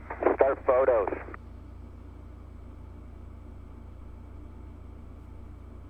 Starting photos. And with that, a period of about 93 seconds of good photography. Now initiated for Sergei Volkov, Mike Fossum, and Satoshi Furukawa, using digital cameras and high-powered lenses out of the Zvezda service module. STS-135 really, when it landed, it felt great that they came, that, Doug, Chris, Sandy, and Rex came home. But man, did it hurt. Oh man, like, dude, I can't. I'm getting choked up. I'm getting choked up thinking about it. It hurt. That was a terrible day for me. I did not have a good day. A couple days after this, 10 years ago, I was not. I had a crisis, man. It was kind of like when we listened to that press conference the other day. It was kind of like that. I was not happy. And photos. Copy and photos. I believe you were in. I was in your stream watching this. What do you mean, Vanguard? And with I hadn't started streaming yet. This was July of 2011. I started streaming in December of 2012. Oh, yeah, serious. Let's just say I'm a little more... 33-year-old EJ is a little more patient than 23-year-old EJ. I was pissed. Like, it was just... disgrace. I was digital imagery very comes not to an happy. End. Hundreds of photos were snapped during this there is one no longer on the books. Available they canned the shuttle. So Congress tried to keep the shuttle going. and they got rid of it, and they tried to keep Constellation going too, for what it was worth. And they literally got the last shuttle flight happened within like months of Constellation getting axed. Yeah, it's terrible. It's terrible. Nightmare scenario. Like no other vehicle can, the space shuttle completing its R-bar pitch maneuver, passing over the North Atlantic, Atlantis holding rock solid. But see, what a lot of people don't know is that SpaceX got handed a contract, not in 2011, in 2008. Yeah. Yeah, 2008 is when the COTS contract that got us Falcon 9 was made, while Constellation was still going. Commercial Orbital Transport Services was part of the Constellation program. They just kept it. And then they got rid of everything else and gave us SLS. Yeah. So that was going to happen anyway. So there is a timeline out there. There's a timeline out there where this... The rendezvous officer indicates to Flight Director where Falcon 9 and the Space Shuttle are still flying in unison. There's a timeline out there. Out in the multiverse. There's also a timeline where Constellation and SpaceX is happening too. So we have Ares 5 and Starship. I kind of want that timeline, to be honest with you. Called the Torva maneuver, the twice orbital rate V-bar arrival maneuver, in which he will break out of the radial vector and move to a position about 310 feet or so in front of the International Space Station along the velocity vector or the direction of travel. Remember for the both loop vehicles. that I was telling you guys about?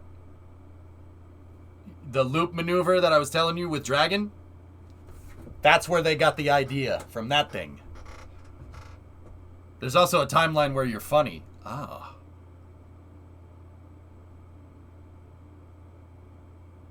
Ow. And you can see the structure of the International Space... Man, fuck you, Joe. The beep didn't line up. Space Station now coming into take view that as bull both spacecraft pass here. over the limb of the Earth. I gotta time myself out. The beep didn't line up. V-bar, the velocity vector. That was funny. That was fun. I made you crack a smile. Don't friggin' lie to me. Atlantis, Houston on the big loop. The teams have been pulled in concurrence. You are go for docking. Atlantis on the big loop, copies. Go for docking. Oh, it is Joe. I missed it. Sorry, I missed it. Go for ducking. Well, I'm laughing. Yeah. And back with television from the International Space Station, you can see in the darkness over the Indian Ocean the illuminated payload bay of the shuttle Atlantis. 168 feet separating Atlantis from the International Space Station. Units I don't have to convert, thank God.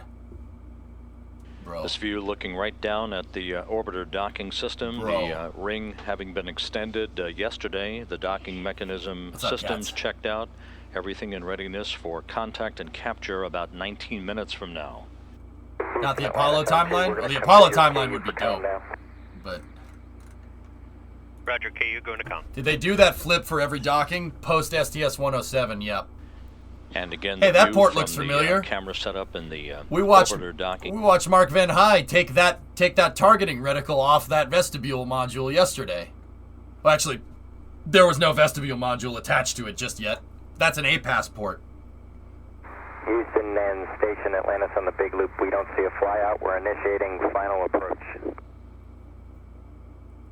Houston copies. Station copies.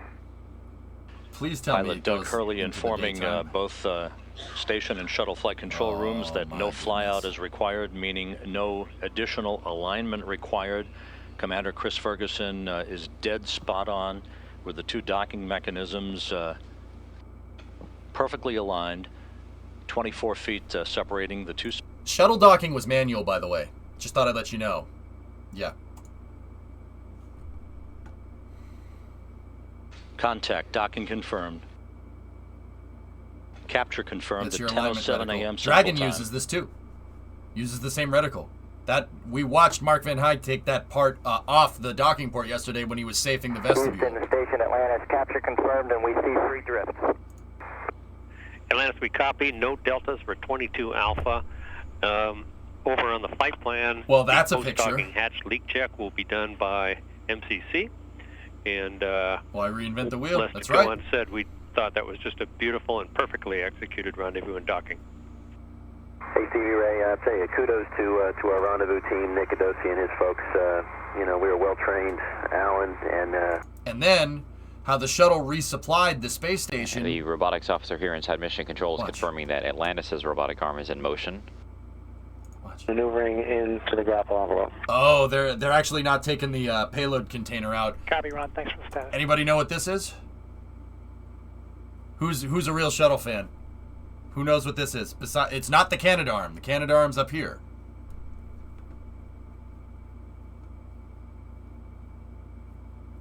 The OBSS. Yep. The space shuttle, another thing that they added after STS-107 was the ability to carry a selfie stick for the shuttle. Yes, it's a selfie stick. No, I'm not making that up. There's a camera on the end of this thing, and the shuttle would use the robotic arm to reach out and use the selfie stick and send it and put the selfie stick on its back, like reach out underneath the shuttle so they could inspect the tiles. They really took inspecting those tiles seriously.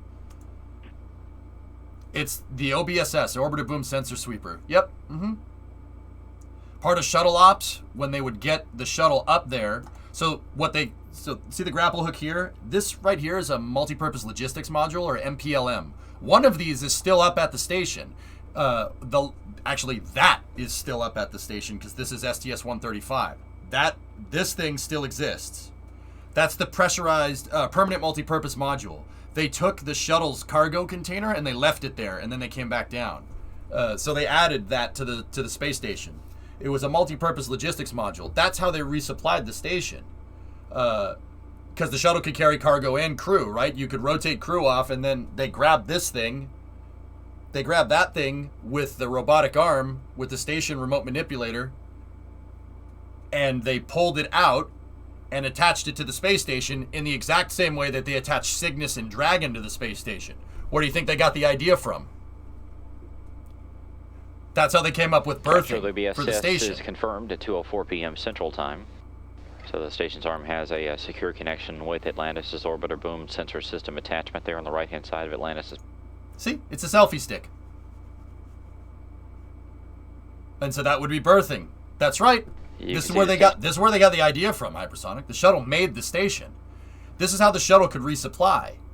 The crazy part about this is the shuttle could take up a space station module, 7 people, and resupply all at the same time, which is just bananas to me.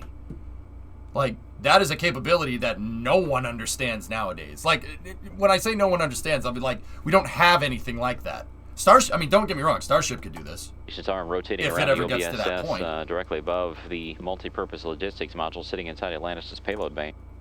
Fun fact, the shuttle design allowed for a Canadarm to be mounted on either side of the payload bay. You know what the other crazy part about that is, Tape? The shuttle could carry 2 of them. The shuttle could carry 2 robotic arms.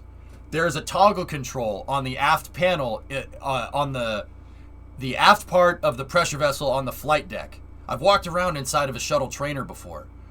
There's a panel, and that panel allows you to be able to switch between port and starboard arms.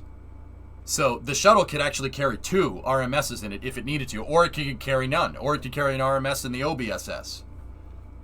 So the shuttle could like grab something out of the payload bay and grab another thing out of the payload bay and join them together and then let them go. That's the payload capability we're talking about of having a reusable payload bay. That's nuts. The shuttle could high-five itself. Yes, it could do that if it needed to. That's what I mean about the shuttle being able to build the gateway.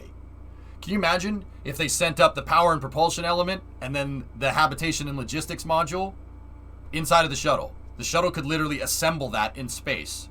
It could put the Halo module out, dock it to the airlock, pull the PPE out, dock that to the Halo module, and then people could go inside of it, and then they could separate it, they could leave it there, and then the shuttle could come back down. And then you could bring up another shuttle with an IUS on it or something and send it.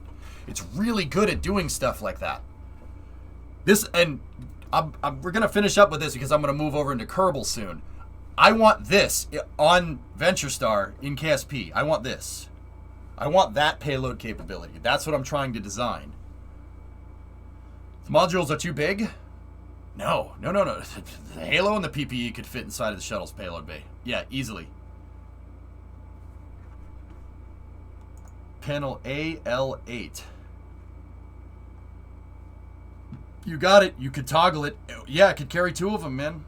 It's fascinating stuff. You guys see what's going on here, right?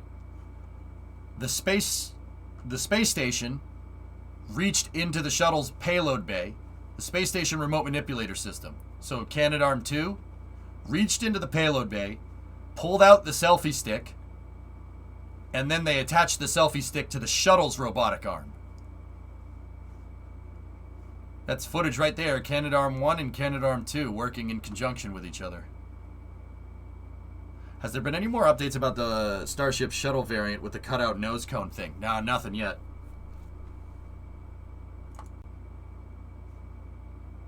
I mean, this capability is, there's nothing like this nowadays, man. Nothing. And now, this thing is going to pluck the PMM out and see if they have a... Nope, they never showed a picture of it.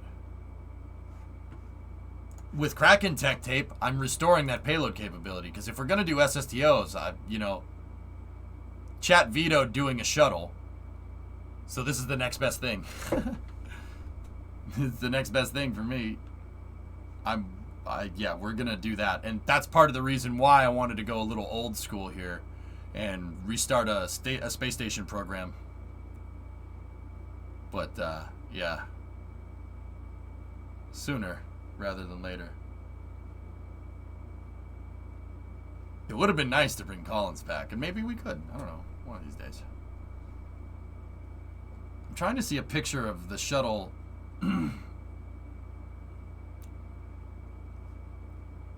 Like a picture of the shuttle actually docking that's not at night.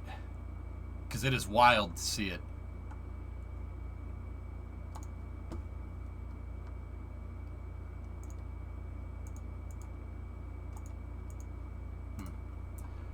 I'm searching through to see if we can find anything here.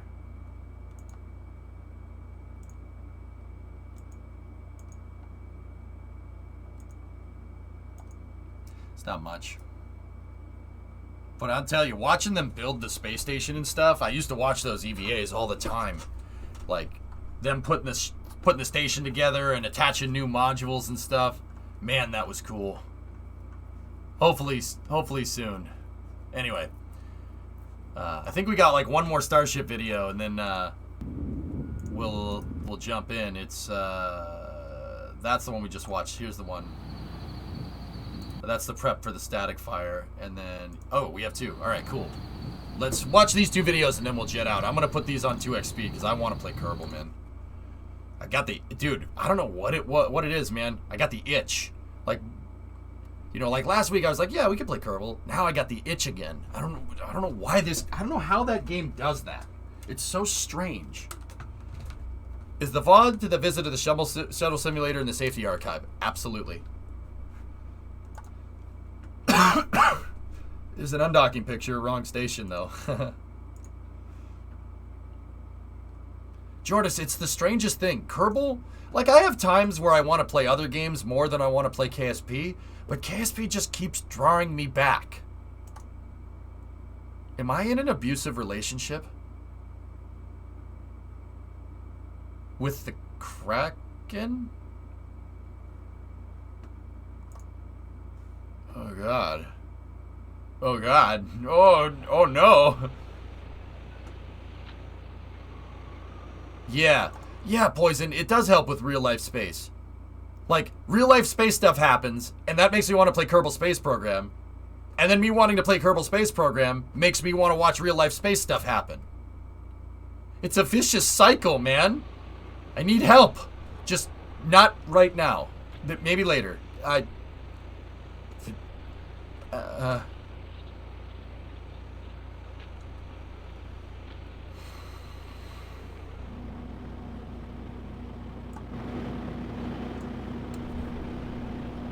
It's a constructive feedback loop. Nothing wrong with that. Yeah, right. It's only gonna get worse when Kerbal 2 comes out.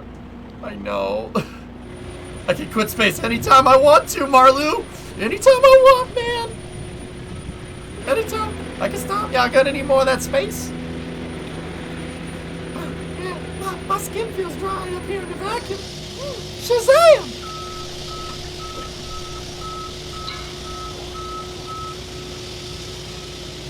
Yeah, man, the facts. The facts of life right there.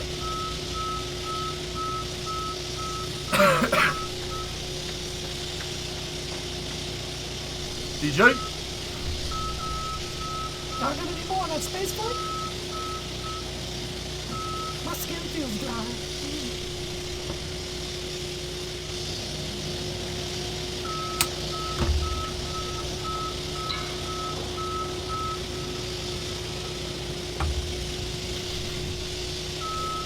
Can I just look at this for a second? Dude, whether these the slight corrosion or oxidization that's happening on the welds here, whether that was intentional or not, I don't know. But damn, does that look cool. Like, that's pretty neat. That's pretty neat. That's pretty neat. That's pretty neat. Yes. I think it's the game. I think it's that the gaming industry was going towards a golden time in 2011 and 2012. How many games are there from then that you can just keep playing forever? Yeah, that's when we really peaked, Tessa. That was before like microtransaction nonsense, right? Yeah, that's a good call, man. There was a lot of good games from that era. Like 2008 to like 2012, dude. Man, there was good stuff. Like games were so good. Like, you know, okay, stuff like Minecraft came out, right? You got stuff like Minecraft. You had Kerbal Space Program. The Halo franchise was still not sucking. Call of Duty was fantastic. Counter-Strike was good. I mean, Counter-Strike still is good, but it's kind of a dying game nowadays. But Oblivion came out. No, Oblivion was a little bit earlier. Skyrim, dude. And Fallout 3 and Fallout 4. Oh, well, no, Fallout 4 was 2015. That was a little bit later. Factorio started development.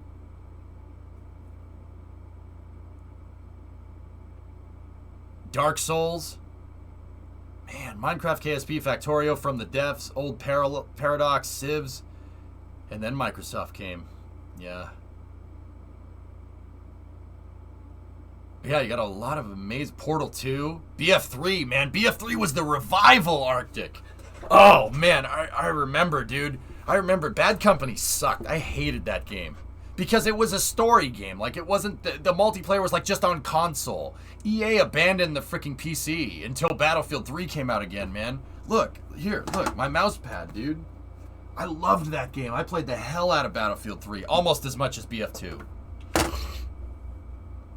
Take that back. It was a terrible game. Cool story, but whatever. Where did we go wrong? We voted with our wallets, unfortunately. The gaming industry adopted feedback loops that were similar with the gambling industry. You don't notice that there's tons of iPad apps and stuff nowadays in mobile gaming? It's all slot machines, dude.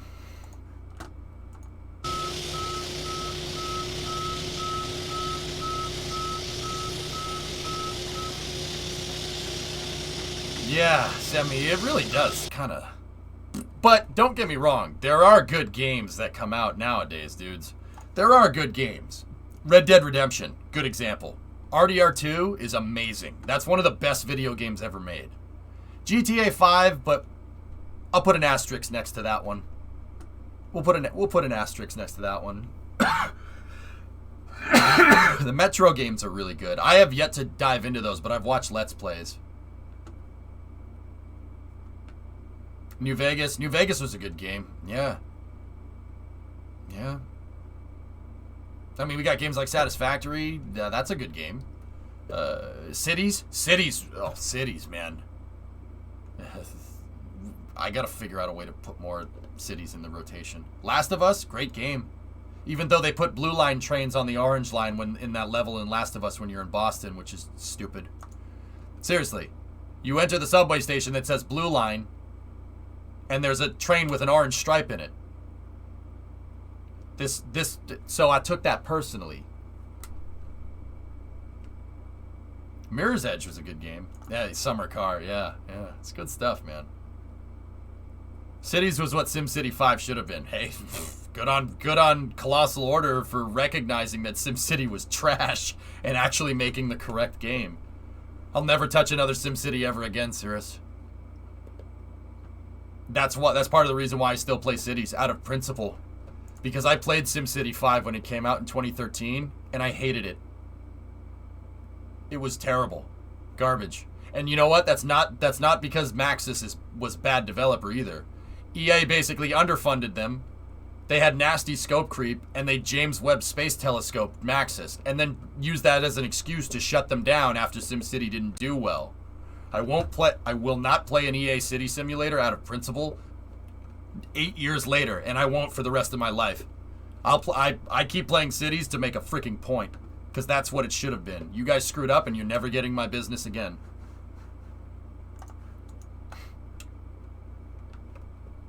Nope. Never buying a City Simulator from EA, ever. Can we play RDR2? Liam, we could. I could play RDR2. We could do a playthrough for After Hours, but I want to make sure that the After Hours stuff and playthroughs don't infringe on Kerbal and Space News, man. I want to get back into routine KSP and routine Space News and stuff, and then before and after hours and the racing stuff, kind of keep that as a separate thing. That's what I want to do. What happened to James Webb? Nothing necessarily awesome. James Webb is finished. The stack for the Ariane 5 that's going to launch it is being put together right now. And James Webb is down in Kourou. It's in French Guiana. There's nothing wrong with it. Awesome. Do you know when James Webb was first proposed? I was in elementary school when the James Webb project came on the books. I don't think you were even alive yet. Did we ever finish Cyberpunk? I took over the whole map tape and then promptly didn't play the story. Is that bad? We're 1 week away, man. Yeah, that's right. James Webb has cost upwards of $9 billion over the course of like 20 plus years. That's what I mean. James Webb was constantly underfunded, and then they scope creeped it. They tried to do too much with not enough cash, and then it got more complicated and more complicated and more complicated over time. And fortunately, they didn't cancel it, right? That would have sucked. But, Discovery, go yeah,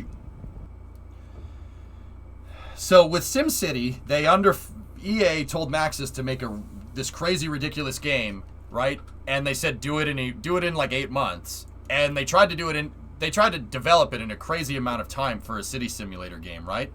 And then when it released, it was half finished, and everybody knew it, and everybody hated it. And they patched the game, they fixed a couple of things here and there. It's not too bad to play nowadays. They fixed a lot of stuff, but it's still not. I mean, City Skylines is arguably a better game in every respect. They tried to do DLC, like paid DLC for like packs. No mod friendly content for SimCity 5. Like they tried to introduce it later, and then when it didn't do well, they shut down Maxis. EA shut down Maxis like a year later.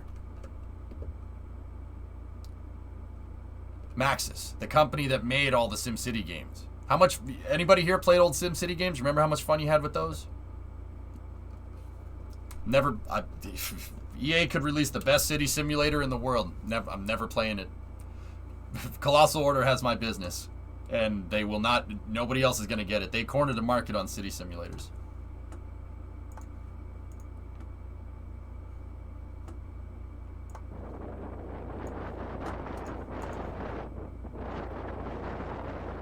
A little windy. Yeah, caveman. I know. Crane. You can tell that there's liquid in here because of the way it is. 60,000 liters used to be in here. Now it's a ghost town.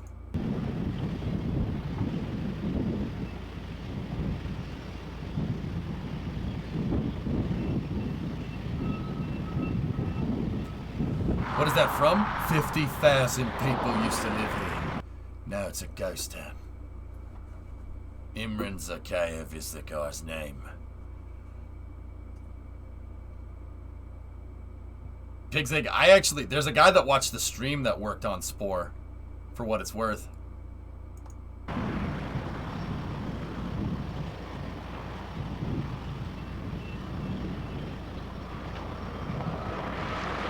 much, game, man. Believe me, I know all about how the gaming industry works, dude. Remember I went to school for that stuff? Oh, I getcha. Oh man, we're at the point where kids don't know COD 4. That game was a big deal, Cirrus. That was a big deal when that game came out, man.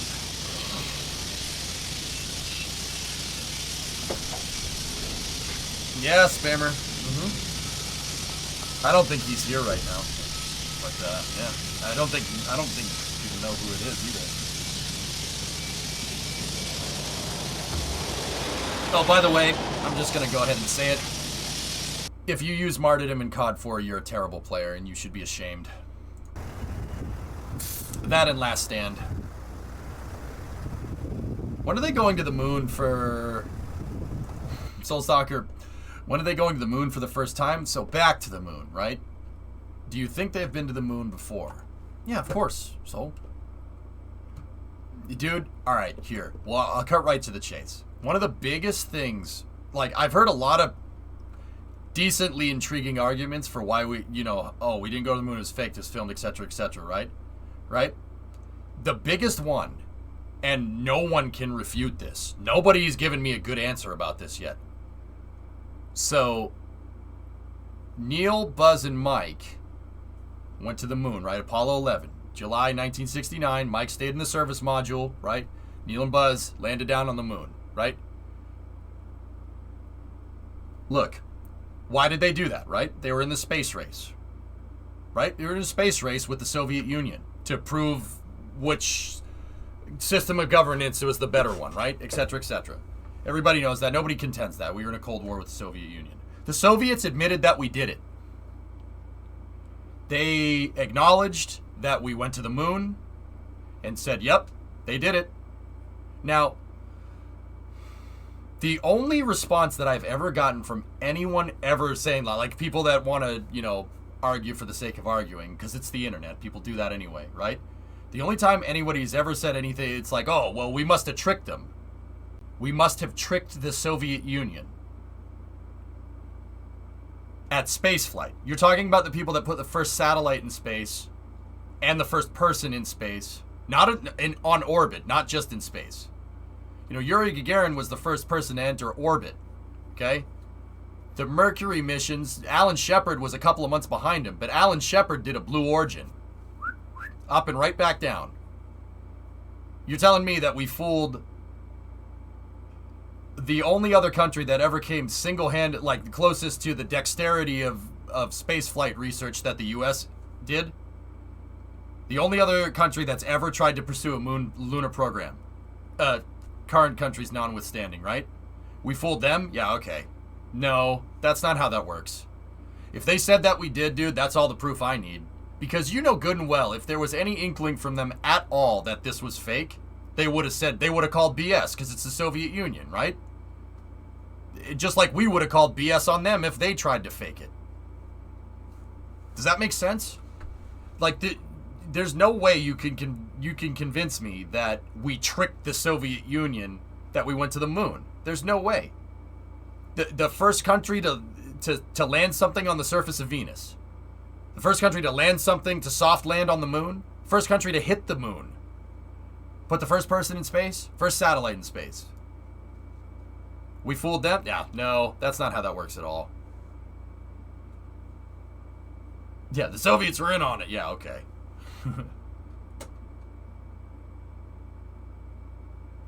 So, have we gone to the moon in the past? Yes. We went 6 times from 1969 to 1972. Will we go back again soon? Man, I hope so.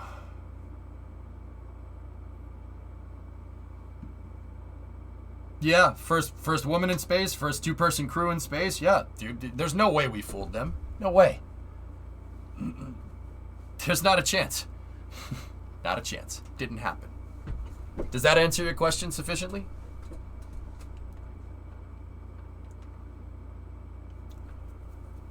I suppose the argument that the Soviet Union was actually a construct of the military-industrial complex invented to sell rockets. Yeah, Aldezert, but now we're getting into whataboutism. Like, oh, well, what if they were part of it? What if they were in on it? Okay.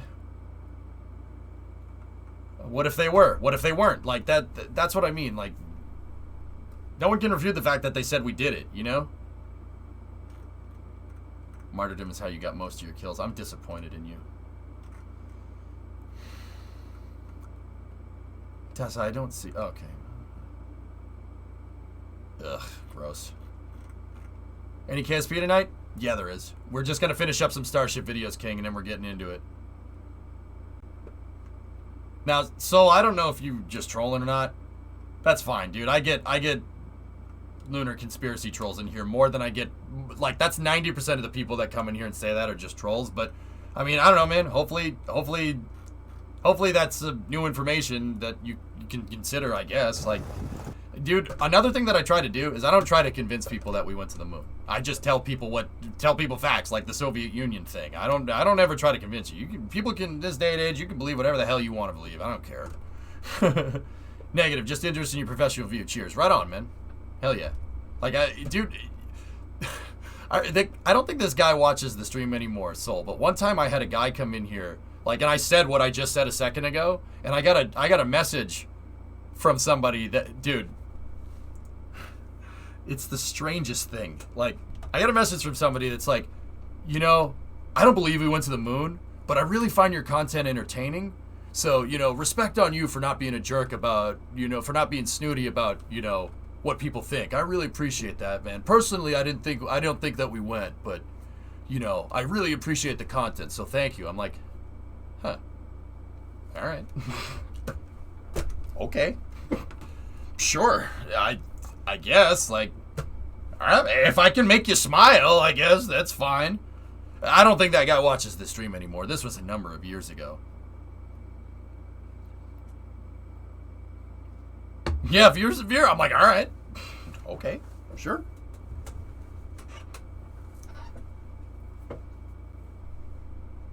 That's a conspiracy, dude, that I think I'm okay with.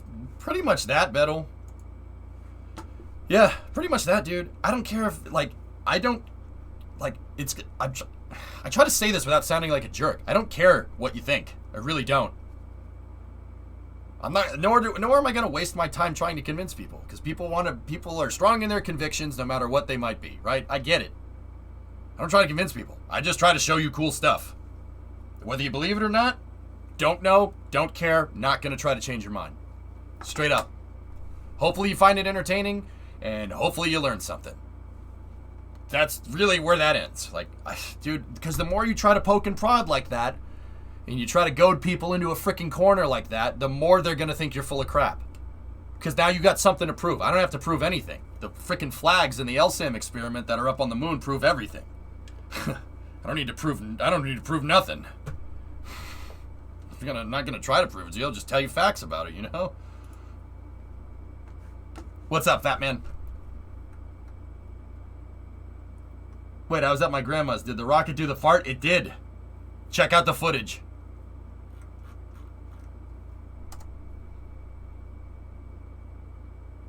I don't know, cats. Yeah, I mean, I try to tell people that, and then people get into, well, can the government keep a secret? Blah, blah, blah, blah. All right. And see, it's funny because the trolls that come in here, Soul, if you're still here.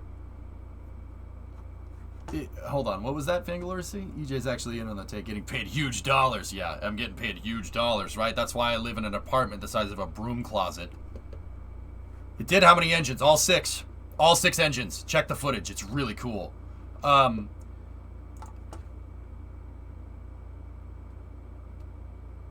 Yeah, that's right, floating. What was I saying? Sorry, I'm trying to pick up where I left off.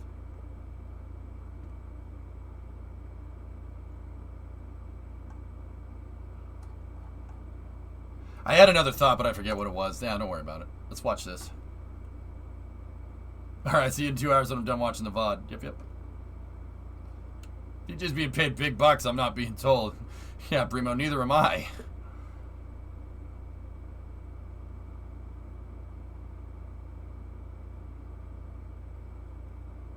I haven't played the new Forza DJ. Everybody wants me to play it. The pad can withstand all 6 engines? I mean, gee, I guess. That's the end of that one. Let's go to the next video. I didn't see much anything in there. Forward dome on the booster here. Let's take a look.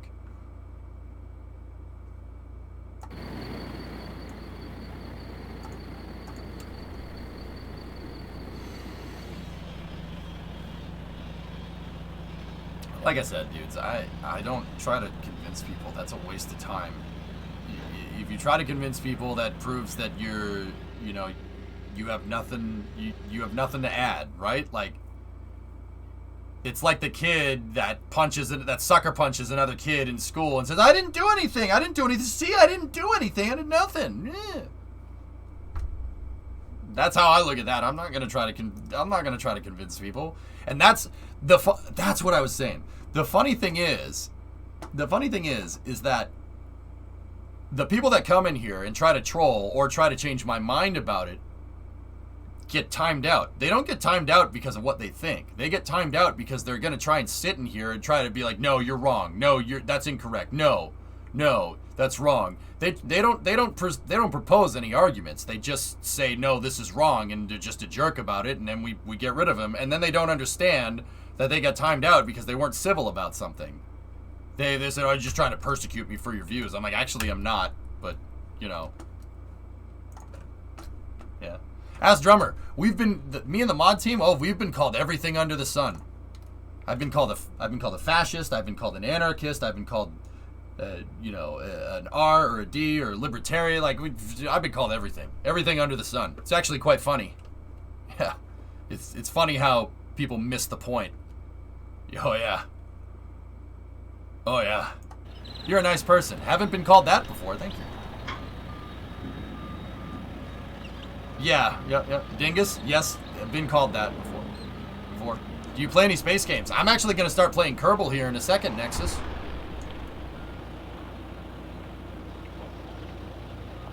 Oh, shut up, Laserman. It's not funny. It's not funny, man. You look like a whack. Have you been called Elon? Yes. You're always on the opposite side of what they believe in. Yeah, Nil. Sean, you noticed that, huh? Look, man. People believe whatever they want to believe, man. And you ain't gonna change it. So just... Okay. I'll just be over here doing my spaceflight thing. Yep, I'll be over here. Yeah, that's all I do, Impy. I just tell people and I come up with cool analogies and ways to understand it a little better, and that's about it. The thing is that that's the tough part, man. Like, dude, I'll tell people what makes the stream a good stream, or at least what I think makes a good stream, you know? I'm pretty transparent about all that stuff. You want to start streaming? I'll give you tips. I don't need anybody to, like, pay me for me to give them tips. If people have ideas about streaming and how to make a better stream, or have questions, for their stream, I'll give them. I don't like people. I'm not really, well, it's not that I don't like people. I'm just not too big of a fan of, like, people doing, oh, Streamer Academy, learn to be a better streamer. Like, okay. EJ's a cold football. I feel like if somebody ran on the platform of doubling NASA's budget, they would get your vote. Yeah.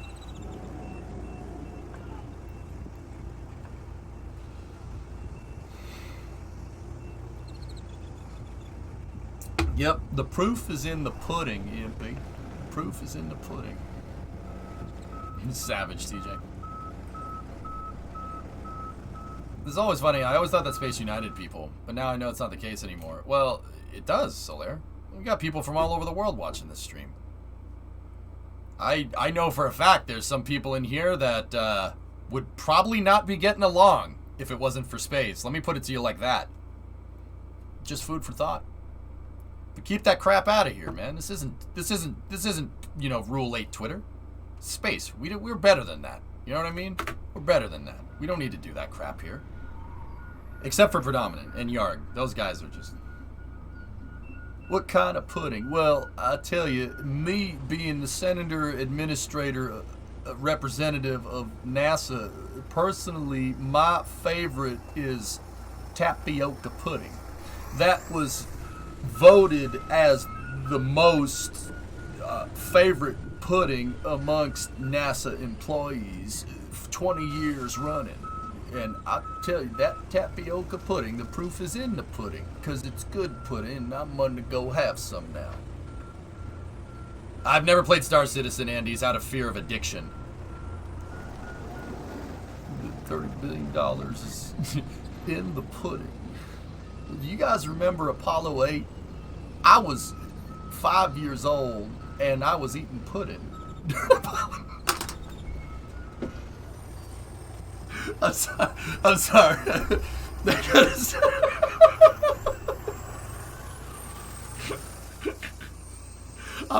Dude, I'm a piece of crap, man. I wouldn't say that to Bill's face, dude. That would be so screwed up. But imitation is the sincerest form of flattery, I guess.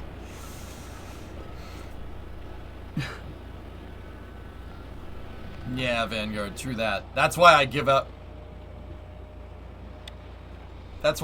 streaming advice willy-nilly, dude. I try to be transparent about it, you know? Wow. That's, why don't you... Okay, I have questions. I have questions. I hate you, now I need pudding. Sometimes I have a bathtub, and it's just full of pudding, and I just jump in.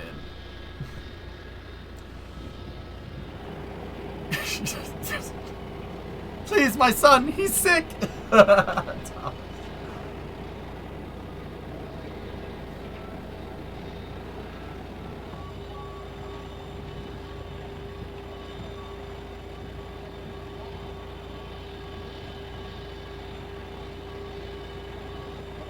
Why were they moving the side-by-side? Why not just drive the side-by-side unless it's broken?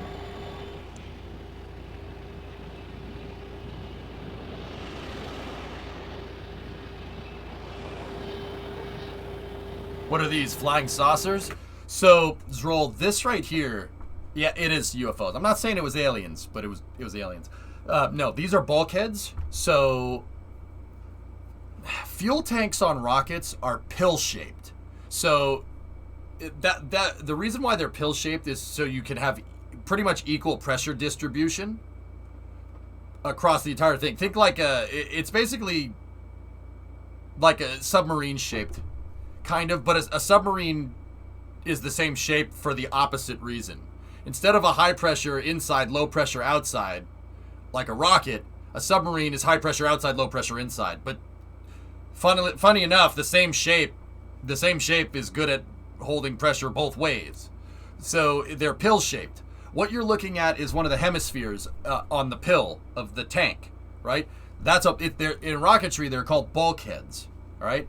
So Starship has 3 bulkheads on it. All right. There's a bulkhead at the very top, right? And that's the methane tank.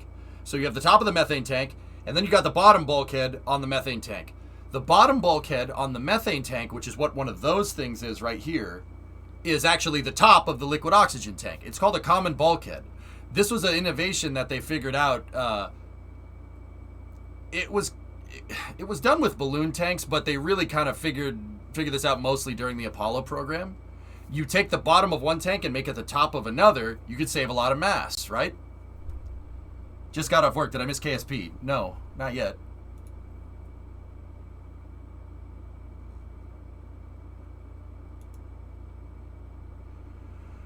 All right.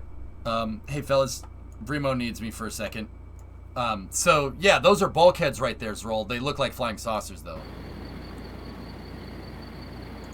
Fellas, I'll be back in a moment.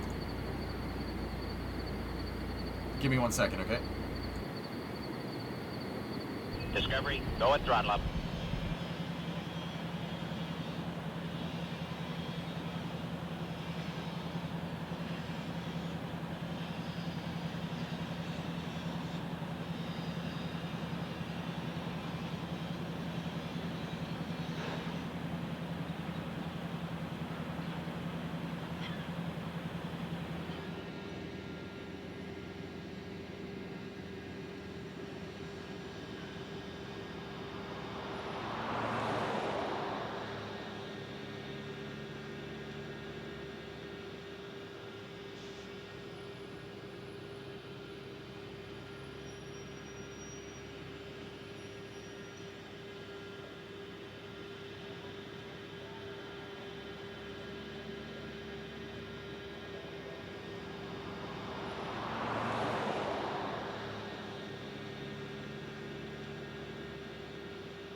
Alright, I'm back. Help has been given. So we were at the very tail end of this video. So yeah, these are bulkheads right here. And now the bulkheads have a sleeve. Okay? So you can see they're sleeving the bulkhead. They put a cylinder around it, and that's what forms the outer skin of the rocket. Or the tank wall, depending on the part. Now, what we see right here, because this has the holes in it, that's the top of a Super Heavy, the top of the booster, because these are the holes for the grid fins. So that would make this one right here the top dome of a booster. That's the top of the methane tank for a first stage, which is called Super Heavy.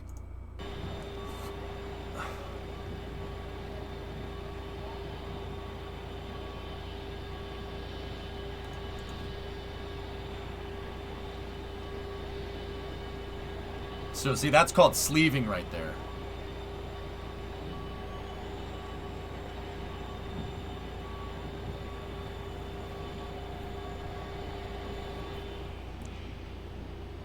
And that's a Tesla. I think that was the end of the video. I don't think we saw much after that. Oh, the iron workers. Oh, jeez.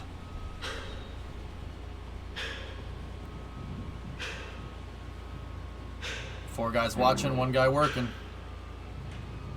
Typical construction workers. I'm just kidding. I'm just kidding. They'd probably beat me with that hammer for saying that.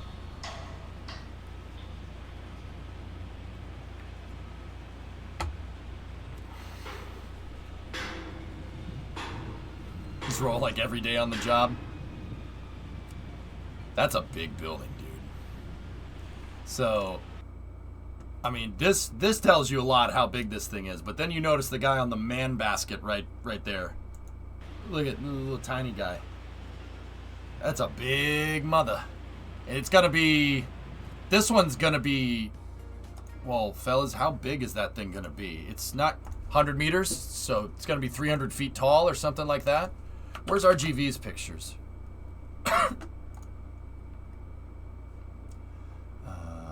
He should have a shot of the high bay. Yeah, there you go. Here. This is a picture coming from RGV aerial photography.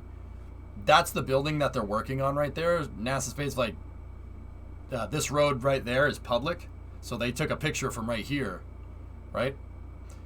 This thing is going to be like taller than this one. And that building is not small. What's the purpose? To work on more rockets at once. These are called high bays, Spammer. Yeah, it's to be able to... My guess is that they're going to build starships in this high bay. And this is a high bay that's built for Super Heavy to put the first stage together. So second stage production, first stage production. That's my guess. This one is going to be tall enough to be able to fit a Super Heavy inside. Super Heavy can just barely fit inside of this thing. Like Super Heavy is as tall as this. So my guess is that this is probably, they're probably going to be able to work on 3 boosters at once here. So 1, 2, and 3. Or just 1 booster on a stand here and 1 booster on a stand there. Or they also could do 1, 2, 3, and 4. Kind of like what they're doing there. You see they have 1, 2, and then 3 and 4 over here.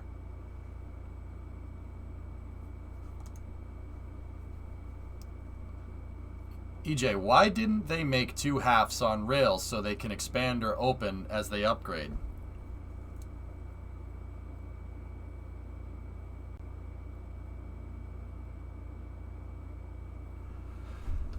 Why didn't they make 2 halves on rails? I don't know, Curl. I think it's just every time SpaceX comes up with a better way to do it, dude, they're just like, all right, this better way is going to need a new building. Build a new building. Screw it. Because they originally had a mid-bay, and the mid-bay is like this tall, right? The mid-bay is like half the size of the high bay. And then they built a high bay, and then Super Heavy was not big enough for the high bay. So now they're building an even higher bay. Like, okay, we need a little bit of a bigger building. I wouldn't be surprised. I've said this multiple times. Let me just see if RGV has a picture of the entirety of the area. That's what the build site looks like right now. So there's the mid bay, there's the high bay, and then the higher bay is going to be right here. I wouldn't be surprised if down the road this eventually just becomes all one big covered building and it ends up looking like Michoud. So Michoud is, and yeah, I get it. I'm not saying the name right. Michoud is where SLS boosters are made. This is where SLS and a bunch of other stuff is made. This is in Louisiana. You see how they have, it looks like they built a bunch of different buildings, right? And then just started conjoining them all together. That's basically, hello. It's basically what happened. I wouldn't be surprised if once again, I've said this before on stream, I wouldn't be surprised if SpaceX ended up building something that ended up kind of looking like Boeing's Everett plant or something like this with a big hangar door like that. Or they could just keep making tents. The tents seem to be doing just fine. How do they transport SLS? A barge. SLS gets wheeled out here, and then see how this curves? It goes that way, and then there's a barge loading area. It's loaded into what's called the Pegasus.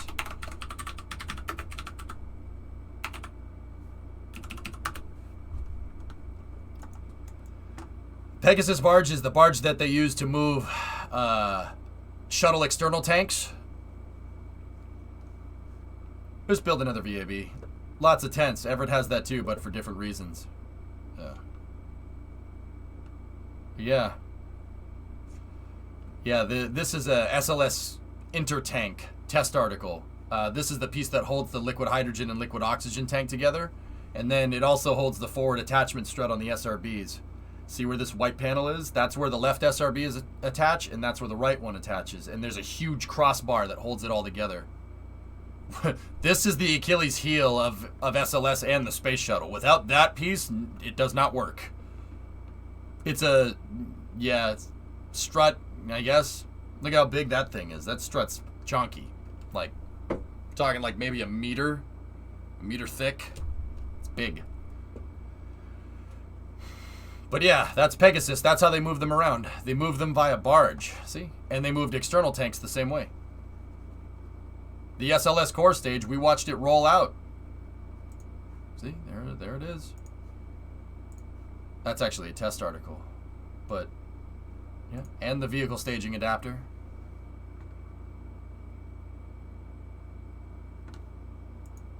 But yeah, pretty cool stuff.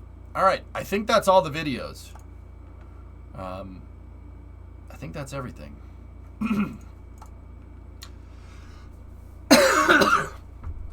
Is it heated inside there? Boca Chica? It's in Texas.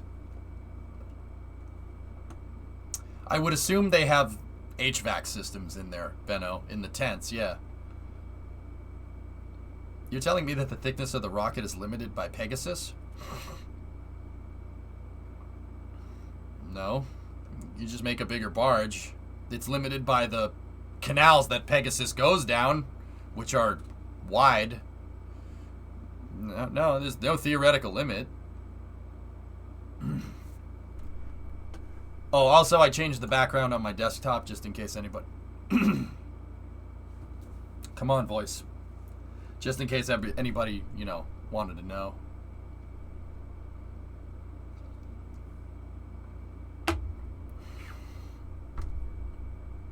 Source?